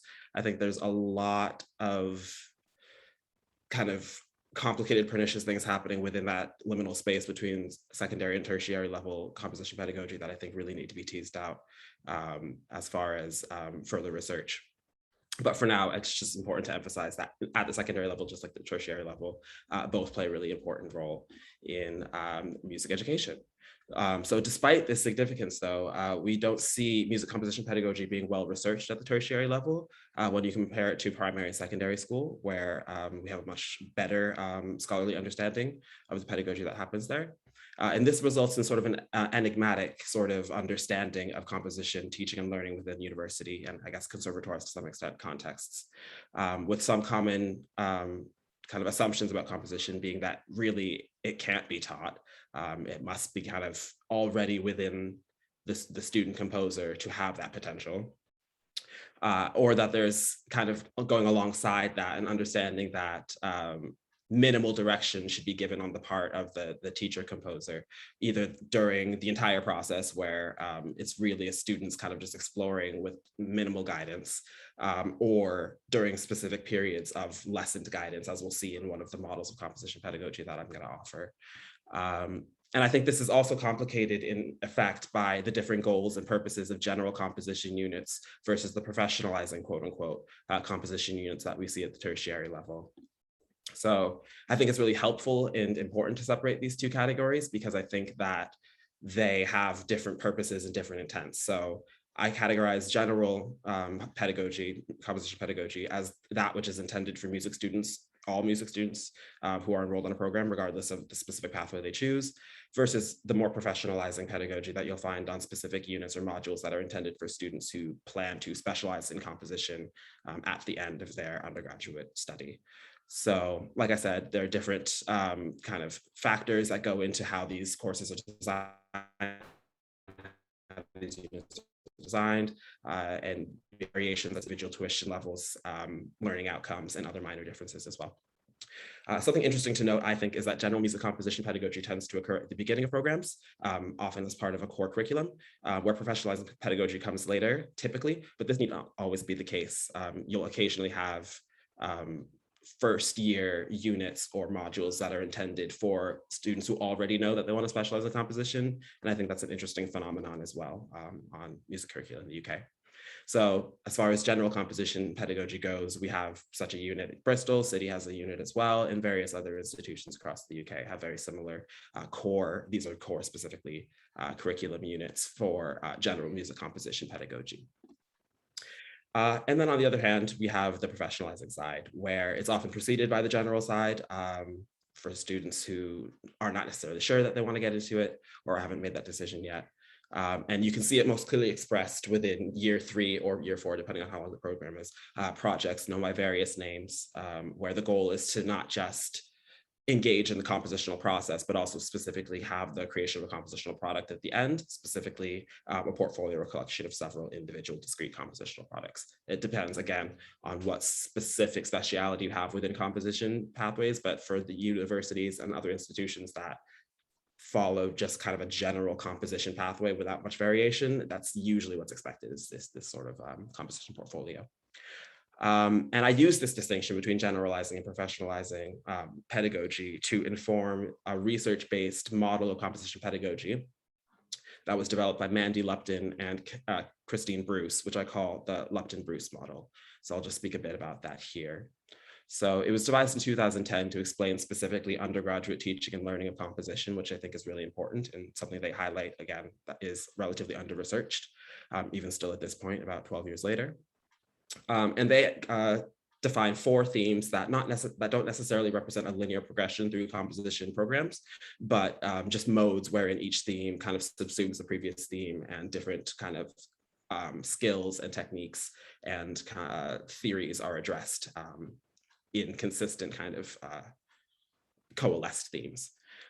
So the linearity of these themes from 1 to 4 is complicated, like I said, by this general versus professionalizing distinction. And for example, theme 3, which is exploring ideas, tends to be one of those heavily emphasized themes in general composition pedagogy, which we also see mirrored at secondary level general composition education as well. And Lupton and Bruce also affix these sort of teacher-centered and student-centered kind of categories that these themes fall into, with the first 2 being teacher-centered, that is revolving around students paying more attention to the teacher and their instruction, and then student-centered stages at the latter end of the program, where pedagogical attention is focused on the student learning and got them kind of guiding themselves through these compositional problems, with the composition teacher acting as more of a backseat, quiet element to help guide them. So here's sort of a visualization of the model, kind of represented with the subsuming structure that Lupton and Bruce have offered for us. And I've gone and kind of imposed 2 sorts of frameworks on top of their model. So in the colored text, the orange and green, you can see what Lupton and Bruce consider to be the teacher-centered versus the student-centered themes, as I was mentioning before. And then in the colored circles, the differently colored circles, blue or purple, you can see my own observations as far as what can be considered as professionalizing pedagogy specifically, or what constitutes general and professionalizing composition units or modules. And you can see sort of this alternation through the themes of the ones that are more foundational tend to be kind of set up specifically for those who want to specialize in composition, whereas the more abstract ideas are how other students typically tend to engage with composition pedagogy, which I think is an interesting sort of visualization of this model. So what I like about the model is it allows for specific pedagogical interventions to be made upon discrete themes relevant to a student composer's development along their programs. So when we consider the need to diversify practical music composition pedagogy, we can think of the need to be more receptive of broad musical traditions, especially those that have been marginalized by historic processes of racialization and dehumanization. So we see that a lot in decolonial efforts to decolonize the curriculum, basically. Also to broaden the scope of theoretical and especially practical skills available to student composers, such as improvisation, transcription, and arrangement, including orchestration. And I think the idea of improvisation as a compositional process is really fundamentally missing from a lot of UK university music programs. And I wish that I saw in my research more representation of kind of improvisation more generally, but even more specifically than that, improvisation pitched to composers as a means of helping them develop as composers. And also, I think it's important to be more critical of the teacher-centered themes in the model, basically, as Lupton and Bruce pitched them, not just semantically, as far as disagreeing about whether they're teacher-centered or student-centered, but more generally recognizing that all the themes are really student-centered. It's all really about educating the student along this pedagogical journey. And throughout that journey, composer teachers will have an important presence throughout the model. So just going back to the model one more time, I think this is how, just a quick demonstration, a quick mock-up of how we can engage with some of the need and the questions we have around diversifying music composition pedagogy by using these themes of the Lupton-Bruce model. So thinking about learning from the masters, the kind of the first theme as they see it, probably the most foundational, we can ask questions like, who are the masters of creating, and how do we know, or how do we decide who these masters are that students are learning from and students are being expected to emulate in these compositional environments? I don't think those questions are as intuitive or as obvious as maybe some believe they are. And I think interrogating these questions at the baseline is really, really important to understanding and really being critical about the kind of decolonial changes we'll have to make to the curriculum. And then moving up the themes, we can see for mastery of techniques, we can ask what sort of techniques, technical or aesthetic, do student composers really need to master in 2022? So what sorts of things do our composers really need to be able to do or understand or participate in to have the best chance at making a career as composers in 2022 or 2030 or 2050? These things evolve and change, and we need to be, having the curriculum evolve and change with these changing expectations. At the more student-centered level, we can see the exploring ideas. So what sort of ideas are we implicitly or explicitly declaring as worthy of exploration within these kind of pedagogical spaces? And what kind of spaces are we cultivating for the free exploration of composition students to not feel like these pressures to be able to compose in one style or another style, or things to be valid in one space or not valid in another space? I think it's really interesting that Jacob brought that up as kind of an element of the Leeds Conservatoire report, because I find that personally a really relevant concern when I was an undergraduate composer. And it's interesting to see that theme is prevalent enough to come up in that sort of very honed scholarly approach, which I think is worrying, but also gives us something to fixate on and to address that's very concrete. And I think that's quite useful. And then at the topmost level, we can think about developing voice, which I think is one of the most critical ideas and expressions of individual student identity and diversity. So how does developing voice, how can we understand it as an expression of identity, like I was just saying, and how can composer teachers specifically participate and support this development, where in general, this later stage of the compositional model tends to be thought of as something where students are more independent and left to kind of make these decisions on their own. In the instances where we notice students are not comfortable doing these things, or when students profess that they're not comfortable doing these things, to make their way through this quagmire of style and genre and establish themselves within it, what tools do we have as composition teachers to help them make those decisions? So that kind of leads nicely into why would we continue to diversify the curriculum, or maybe if we don't think that we've begun, why diversify the curriculum at all? So I think it's important to recognize that higher music education is largely bounded by prevailing aesthetic, stylistic, and technical traditions of what you might call high culture, in huge air quotes. These boundaries are historically informed. They're not necessarily purely arbitrary. And of course, this is somewhat complicated by jazz and popular music education at the tertiary level, which you'll see in university programs from time to time, but you also see this quite regularly in conservatoire programs. But you can also see stratifications of high versus low being enforced within these spaces as well, which is troubling and interesting to take note of. And recognizing that culture and identity interact in a number of complex ways, as we can see Kidd and Teagle expressing and exploring in 2012, we can kind of make the logical leap, if we want to call it a leap, that when the products of a particular culture are prioritized within a space, students who don't belong to that culture or don't identify with that culture may feel excluded or like they don't belong within their institution. And that's something that Fiorentino has explored within a US context, which I think has some currency as well within UK contexts. And these feelings within academic spaces, especially when associated with covert or overt identity stereotypes, can manifest as compromised academic performance, which I think materially, not I think, Claude Steele in his book, Whistling Vivaldi, also thinks materially affect student outcomes. But I think from an anecdotal perspective, I can see that being the case as well, where students expend this sort of psychological energy of worrying and being anxious about what they can or can't do with the curriculum, what will or won't please their composition teacher, whether or not they should be thinking about it like that. That's a whole other issue. And that being so preoccupying that it actually ends up impacting their ability to just do what needs to be done within their pedagogical contexts.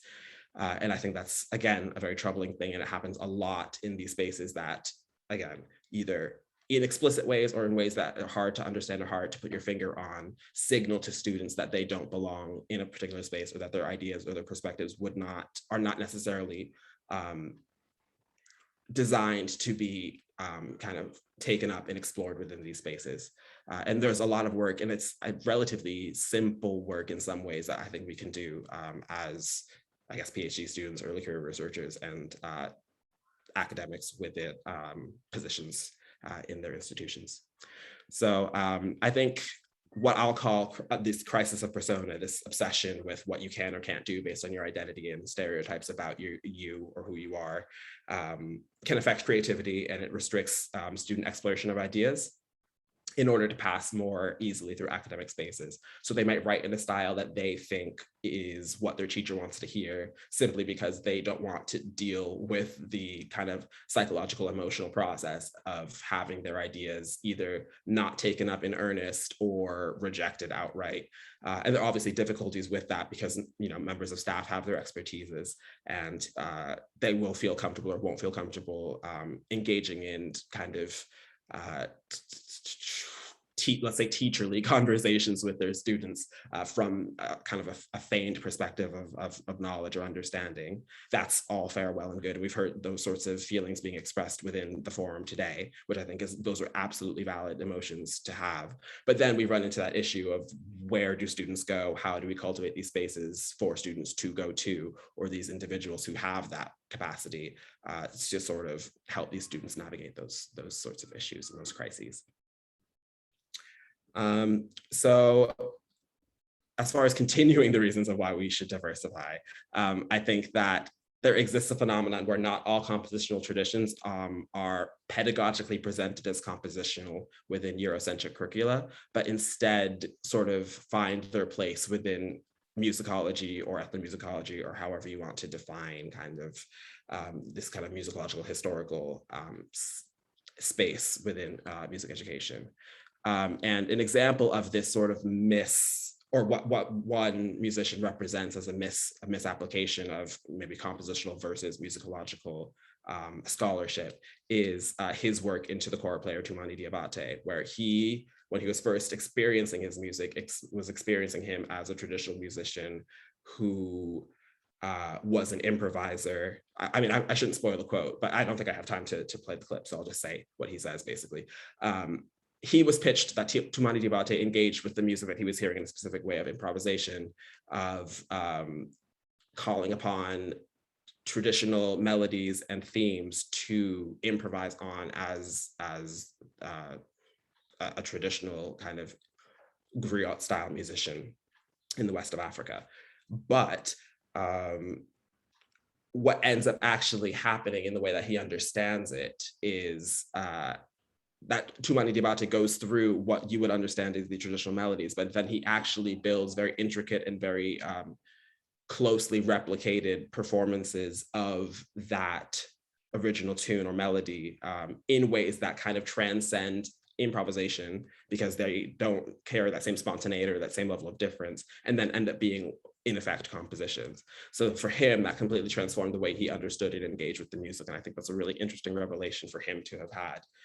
And you can see a similar thing happening when indigenous compositional practices, if we want to kind of try to label them as compositional practices, that might be inappropriate as far as they would want their practices defined, but just for the sake of this conversation we're having here, can easily be misrepresented or misunderstood or not considered as compositional within spaces where students are actually trying to approach compositional problems that maybe the approaches of indigenous composers would be useful in overcoming or surmounting. So when those sorts of conversations don't even present themselves within these practical compositional spaces, I think it deprives students of being able to engage with compositional problem solving in this very robust, this very rich sort of context. So I'll bypass that just for now and quickly just say that although we do see diversity within higher music education, its curricula, and many of these diverse perspectives are gaining quite good traction within these spaces. Like I've been kind of alluding to and mentioning directly, a lot of the times we'll see these not within composition and not within performance. So in some ways I agree with what Vanessa was saying about Cambridge, where I personally would love to see more practical disciplines taking up this call for diversity and presenting them in a similar way that I see within musicological spheres. I think there's plenty of reason for doing so, and it's, I think, high past time to do so. So I think it's really important that these perspectives are integrated throughout the three major pathways as we understand them in UK curricula, both theoretically and practically within our practice-based pathways. I think I've covered most of these sorts of points, so I won't belabor the point too much. But I think that generally speaking, we can see different pathways within composition.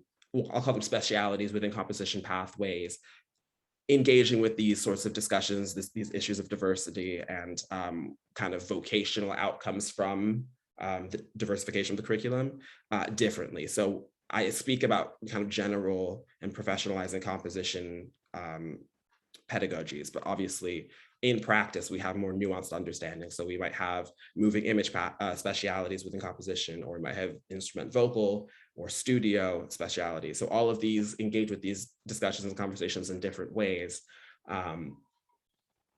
which is good that there's kind of this plurality of spaces, but we have to worry in some extent about sort of the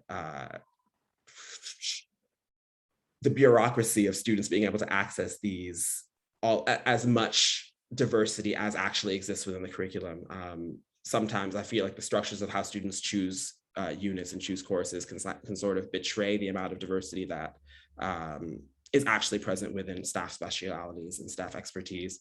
So I think it's just important to really think about the way that we divide things up, whether it's necessary or important to divide things up, and how we can better allow students to make their own way through these through their pedagogical journey. Make sure that it's didactic enough where they're getting the skills that they need to progress appropriately through tertiary, hopefully postgraduate study, postdoc, and maybe even start getting these positions if we're talking about specifically, marginalized students of color, students from low socioeconomic areas, things of that nature. I think that these sorts of approaches can really be a useful step in how we understand the changes that not just music research can make, but also the more practical sides of music education can begin to make as well.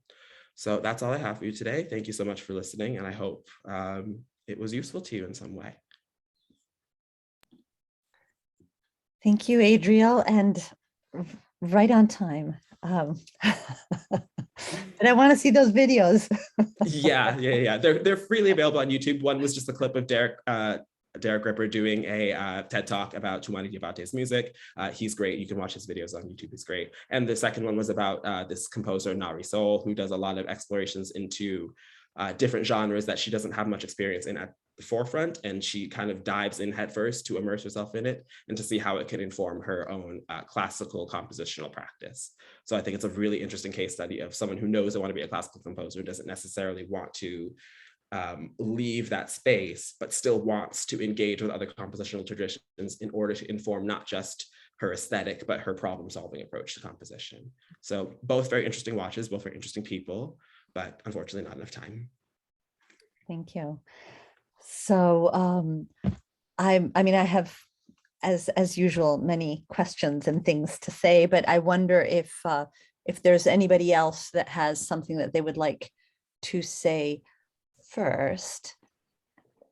And if I don't see anything coming immediately, so I'll ask you actually, Adriel, I was really interested in that that graph with the 4 levels and the level of finding their own voice, kind of on the, well, this is what my question is it on the outer level? Is it the last one? Is it a linear thing? So you start with the masters and you end with finding your own voice? And if that's the case, I have a problem with it because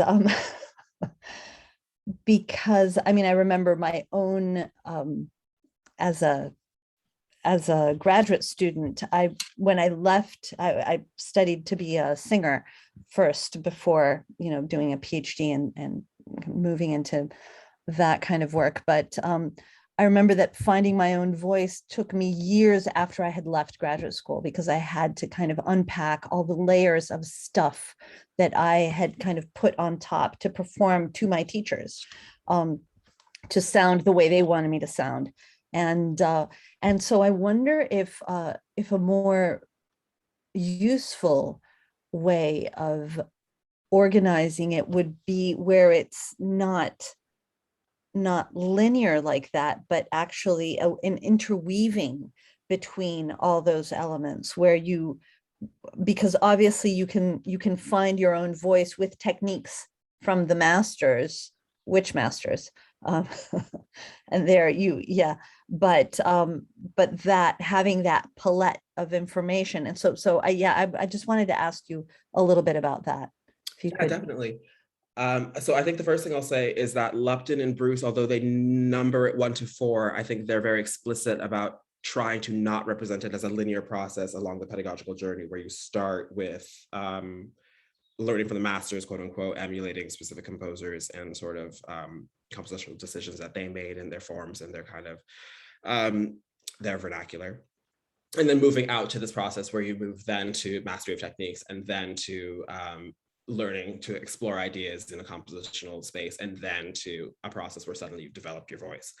I think that they're describing 4 stages that build on each other in a way that represents how composition is typically taught, as far as they're concerned, within the Australian context that they're working in. So I think part of understanding the themes, rather than it being a linear thing, is that it is 4 ideas where, as far as it exists in at least Australian compositional and pedagogical practice, students are typically offered at the outset the ability to learn from the masters, and then it moves on to mastering compositional techniques in a very sort of rudimentary way. And then you may have, alongside of these processes, students being able to explore ideas, and throughout all of those processes, developing voice being an ongoing thing that does begin at the stage where you're learning from the masters and gaining kind of this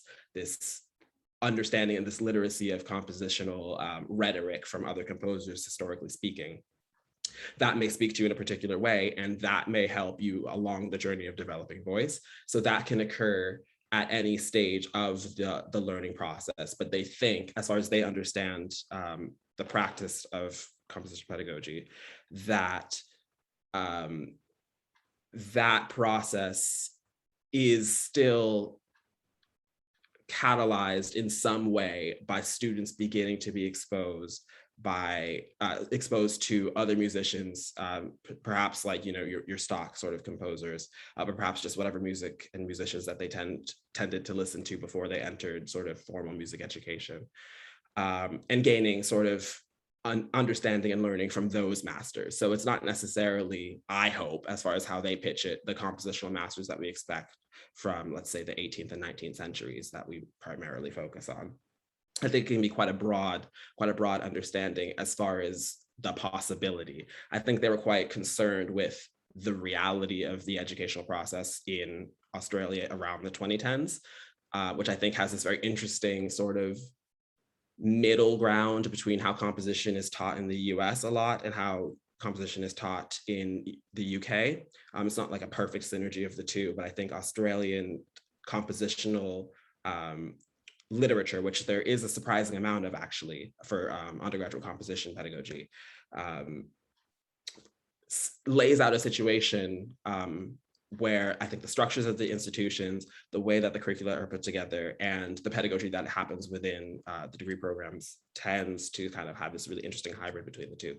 But no, yeah, to get more back to it, I think that it's not a linear thing. I think that the kind of inclusive circles is supposed to represent that the largest theme, which is the fourth theme of developing voice, includes all three of those processes and takes place throughout those processes, even though as far as an actual pedagogical journey in Australia, they may have started students on these very, you know, here's music history basically, and these are the composers of the past, and that's how they consider learning from the masters, and then move on to, oh, here's how you compose like them, and here's how you compose using these forms and these techniques, like here's how you write a canon, here's how you write a fugue, here's how you move on to orchestrational techniques and engraving, and that all happens. But again, I think as part of that process, they would recognize that voice development is ongoing and idea exploration is also ongoing.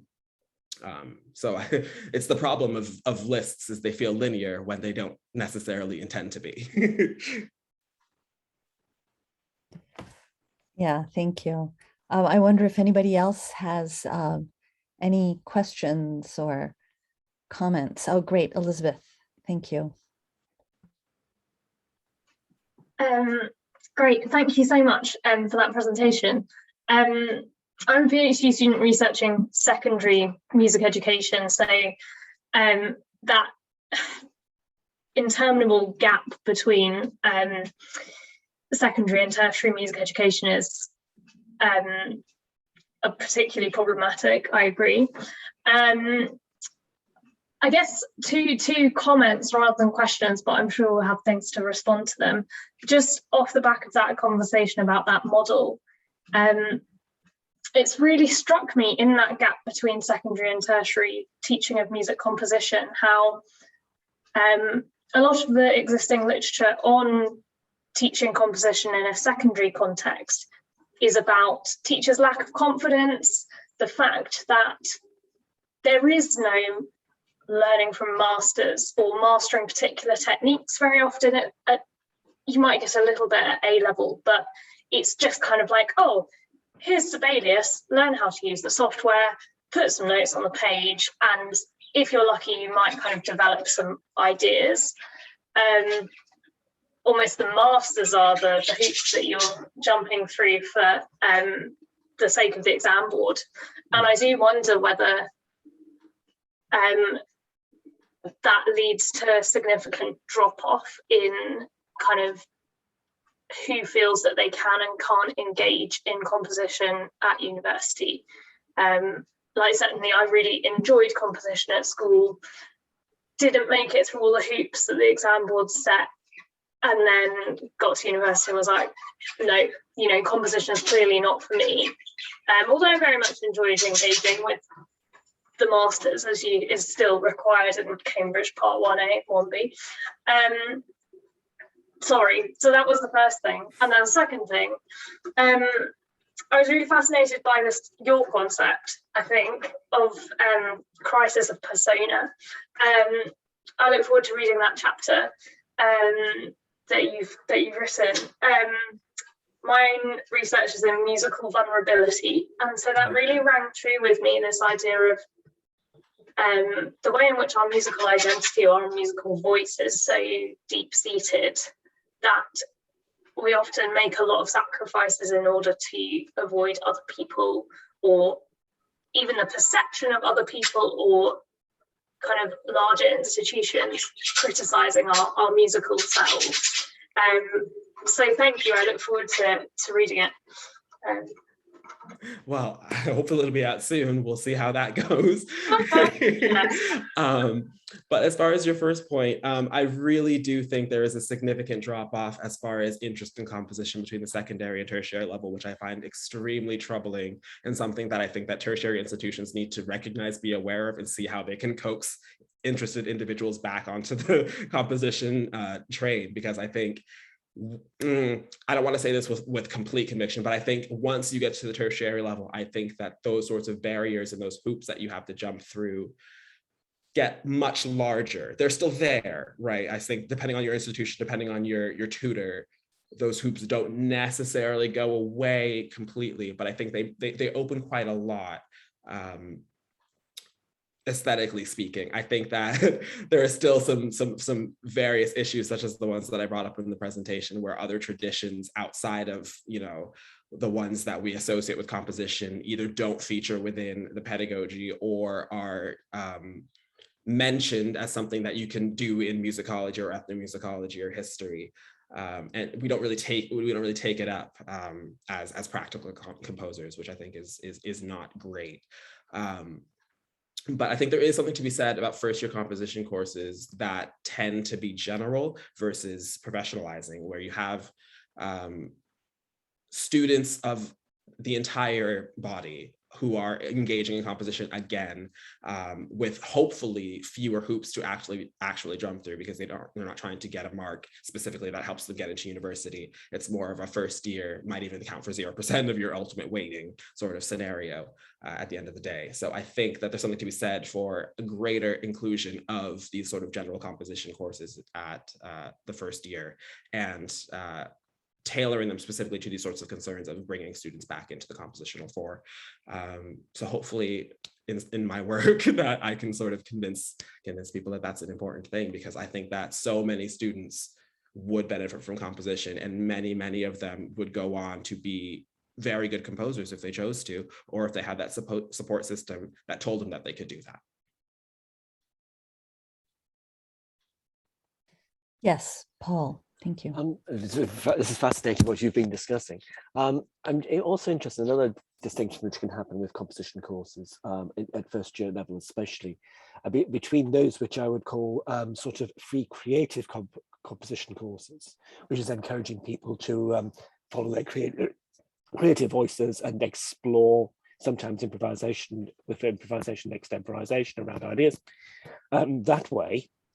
And coming from the group, which can quite often be a fairly large cohort or a cohort split, and those ones which are what we normally see as traditional harmony counterpoint classes, which can, yes, be useful for composition in certain types of contexts, especially things like film music or TV music, but also is quite often been seen as part of the wider curriculum, so that to support musicological areas.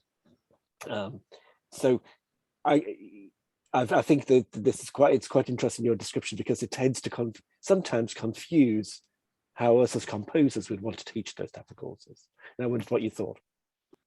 I think that's incredibly interesting, and I would say that divide between teaching composition as performance almost, or allowing sort of this hybridized understanding of composition and performance, particularly improvisational performance, kind of feeding into each other and producing kind of a very similar ends, is absolutely something to recognize, and something that I probably should have mentioned, because I kind of highlighted how important I think that those sorts of performance and improvisation opportunities are for the development of composers, particularly as they consider the process of composition, not necessarily the product, although that can be useful as well for composers who choose to go that way. And then you kind of, your more run-of-the-mill sort of harmony counterpoint sort of approach, which again, it's one of those things where in the US, we would probably just group that somewhere else and we would call it theory, and then composition would be a slightly different thing. And then you have performance as a slightly different thing. So again, it's partly me trying to accommodate for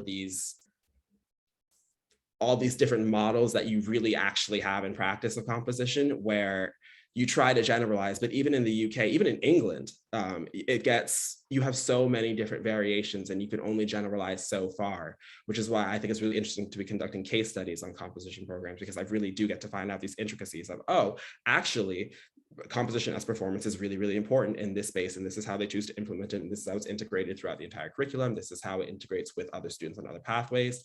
That sort of thing really comes to the fore when you're doing the case studies, and is lost a bit when you try to describe them using these models or these generalizations, and which is a bit of a shame, particularly if you lose them in such important ways as not accounting for the importance of performance and improvisation. But I think it's just something to keep in mind as far as the sort of plurality and diversity of composition education, particularly at the first year, and the sorts of goals and ambitions that different staff have at different institutions. I think the other thing I would add on to the aspect you were just saying about theory is that allowing that flexibility to say that you're looking at masters because you think there's something interesting here. You're actually looking at it with particular tools to discover and to highlight those features. And then those tools that you've got, you are developing them so you can apply it to something else. And so therefore it's part of the students' vocabulary of being able to make sense of the musical world around them, not necessarily just within Western art music either.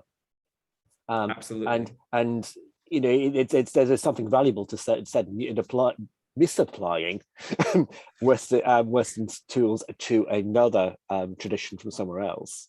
As much as it is to become aware of different ways of thinking about that music and applying that to Western music. Definitely, and those produce completely different kinds of creativity and different kinds of practice, which I think are very, very interesting. And you can't replace one with the other. I think that you've got what you've got in some instances. You can obviously go out and get other tools if you need to or want to, but you have to use the tools that you have in some capacity as well. And I think that there's something to be said about both of those processes.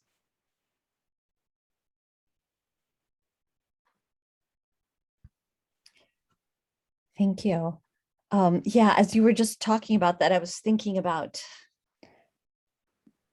this process that is very dear to me, which is to try to not apply like theoretical, like let's say Foucault to, I don't know, the songs of a Latin American singer, you know, but to just to say something, but to apply an indigenous or a local philosophy to that, because there's something else that we can learn. And so I wonder if with composition there's something like that. I mean, this is just me in my, you know, being inspired by what you're saying, and I wonder how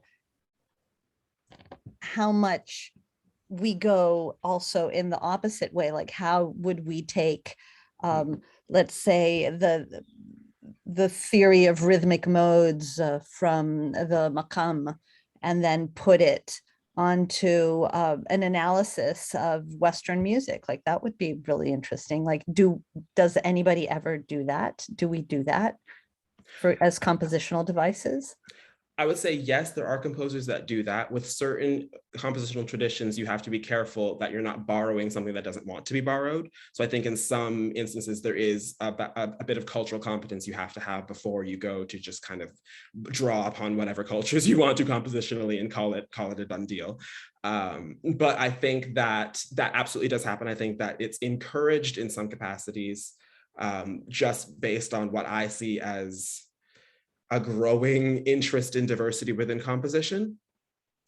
So I definitely see teachers encouraging their students to look beyond sort of what they might go immediately to based on where they find themselves situated, culturally speaking, and sort of learn about other understandings and other realities. Sometimes that's not given with the caveat of, you know, not appropriating or being careful about what you do or what you don't do.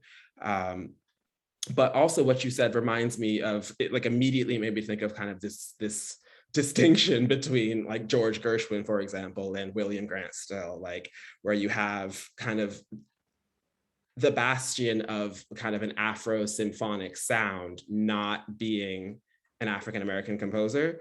And whether or not you might think that's personally okay, I think it's absolutely useful and worthwhile to study George Gershwin, understand what he was doing, what he was drawing upon, and how he chose to do it. He was very much a part of this culture as much as he felt like he could be. So I feel like there's very kind of multi-layered, dense amounts of interest in understanding what George Gershwin is doing, and then understanding what William Grant Still was doing in the same symphonic context, using similar materials, but it coming from a different kind of sociocultural space and a different sort of compositional approach, just based on the fact that those two are, I think, necessarily intertwined. So, you know, you have that sort of thing at that time period, you have that sort of thing happening now.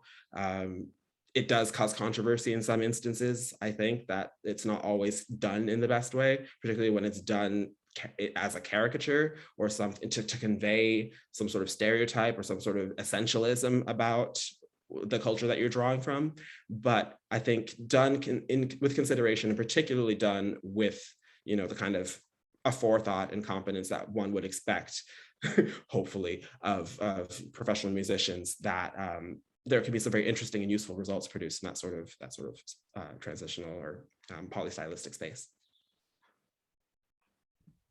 Yes, great. Thank you, Adriel. So we have a question from Jacob. I realize that we're 7 minutes over our 5 p.m., but we'll just say, if whoever needs to go now, please, we won't be insulted.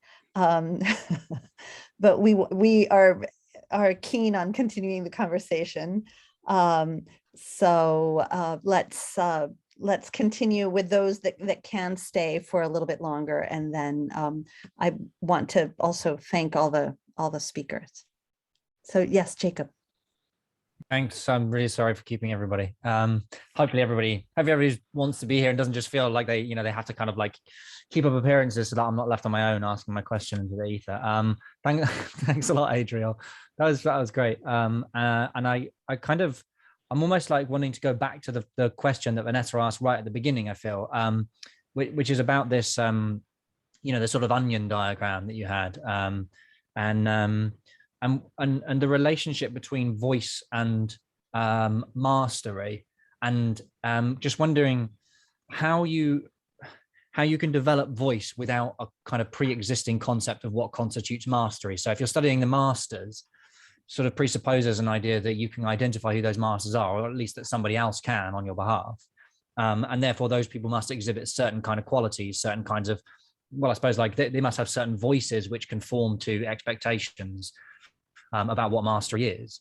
So is there another stage, or is there another kind of like a connective tissue between, I guess, what you've labeled stages 1 and 4, this studying the masters and developing voice? Is there something else that comes between them, or some other kind of way of expressing it? Or am I just kind of missing something there?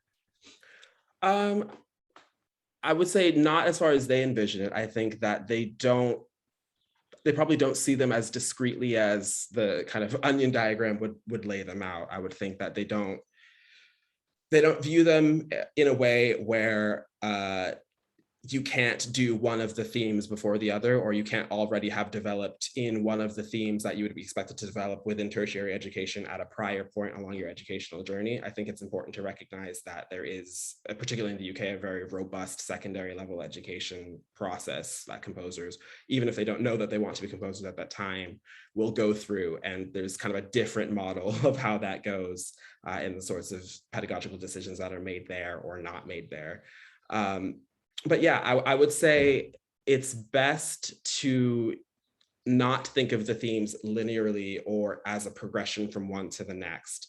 And I would say that although learning from the masters can involve exposure to the specific compositional voice of a particular master, I would say that I'm not so sure that that exposure then automatically transcends into one's actual active development of their own compositional voice. That might be contested. You might say that's more of a kind of subconscious process primarily, where we can't know what is or isn't developing our compositional voice at any particular time. But I would say that the way Lupton and Bruce think about developing your voice, they think of it as a process that comes about through the repeated engagement with compositional problem solving and guidance through the direction of a teacher composer.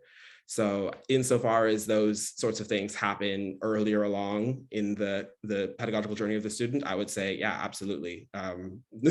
There is a link between 1 and 4 inherently within the design that doesn't need to be added on top of the design, but maybe that's not a satisfying answer. I'm not 100% sure, but I think that the themes themselves, regardless of how they're specifically organized linearly, non-linearly, or diagrammed in a particular way, I think they do help understand salient themes that are important to the development of a student composer. And for that purpose, I think that is quite useful.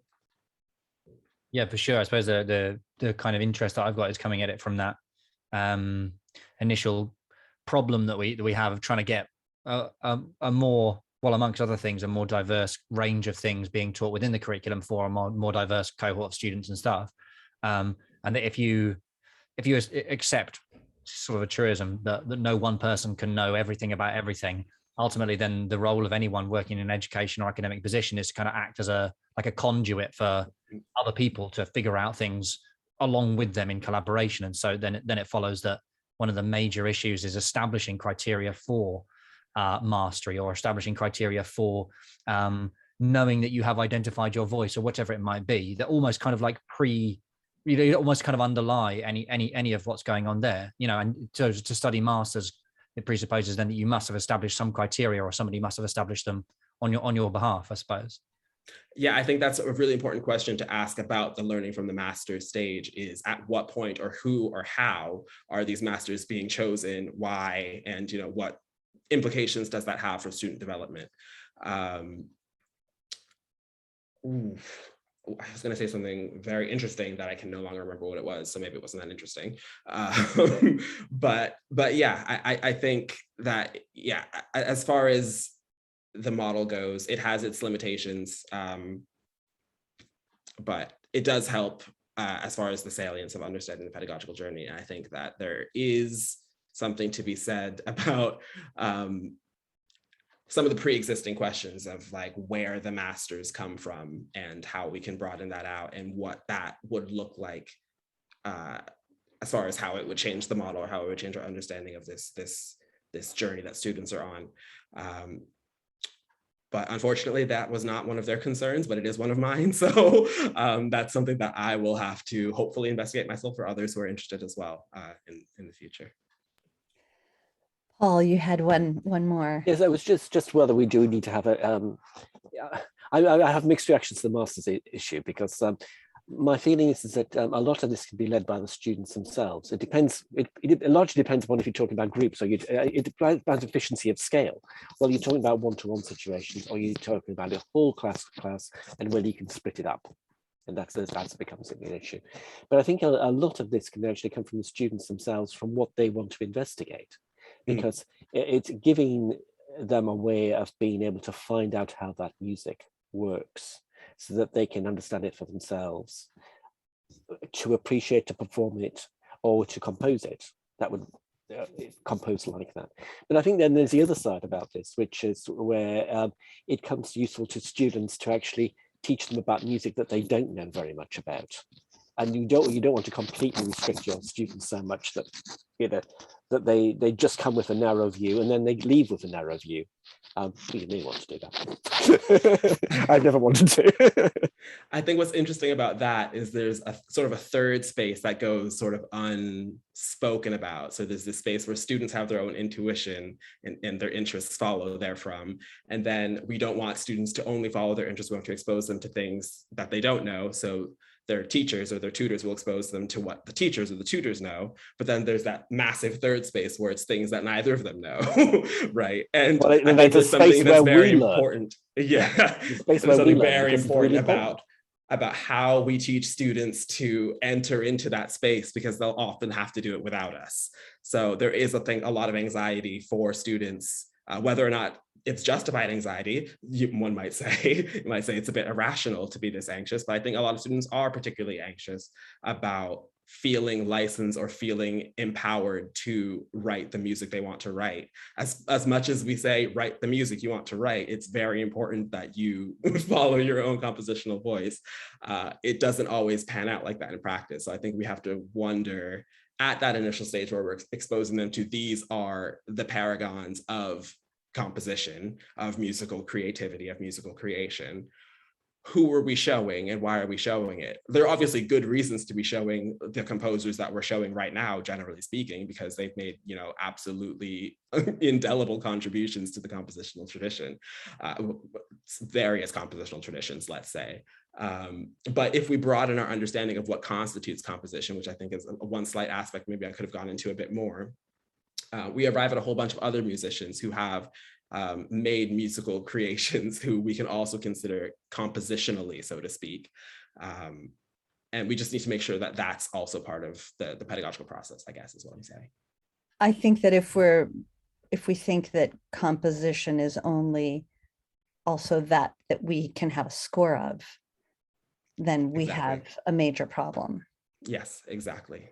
Because there's a whole set of musics that will never enter into that canon, right? But we've moved a long way from that because, I mean, you know, right, the interesting thing about the last 60 years of creating PhDs in the UK is that it's broadened larger and larger so that you can incorporate electroacoustic music, it can incorporate improvised music, it can incorporate multimedia, it's all there. Yeah. It is there, the possibility, which is great, is there. I think that just the one thing that's missing is the catalyst for students who need it, basically, to realize that that is there, that it will be supported. Well, hopefully, you know, obviously there can be like interpersonal mismatches where one student's vision doesn't match with their teacher's vision, and the results of that will be whatever they'll be. But, you know, in general, we really try really hard as composers and as composition educators to create these opportunities in these spaces for students to explore however they see fit.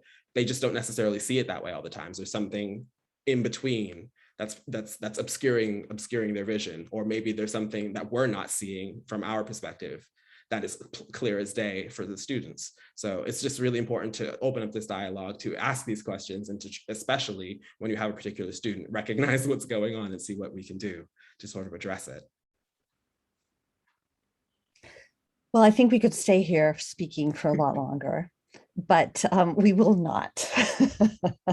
And hopefully we will meet in person at some point and be able to go and have a drink or a meal or something together to continue the discussion. But thank you to all the speakers, some of who have already had to leave, and to the audience, for everybody who came and contributed with your presence, with your ideas, with your reactions. And I have been thrilled to do this, chairing this time, and look forward to seeing many of you at another one of these open forums. So wishing you a wonderful evening. And remember that email, if you want to get in touch, is edims.hello@gmail.com. It's easy to remember. Thank you, Vanessa. Thank you.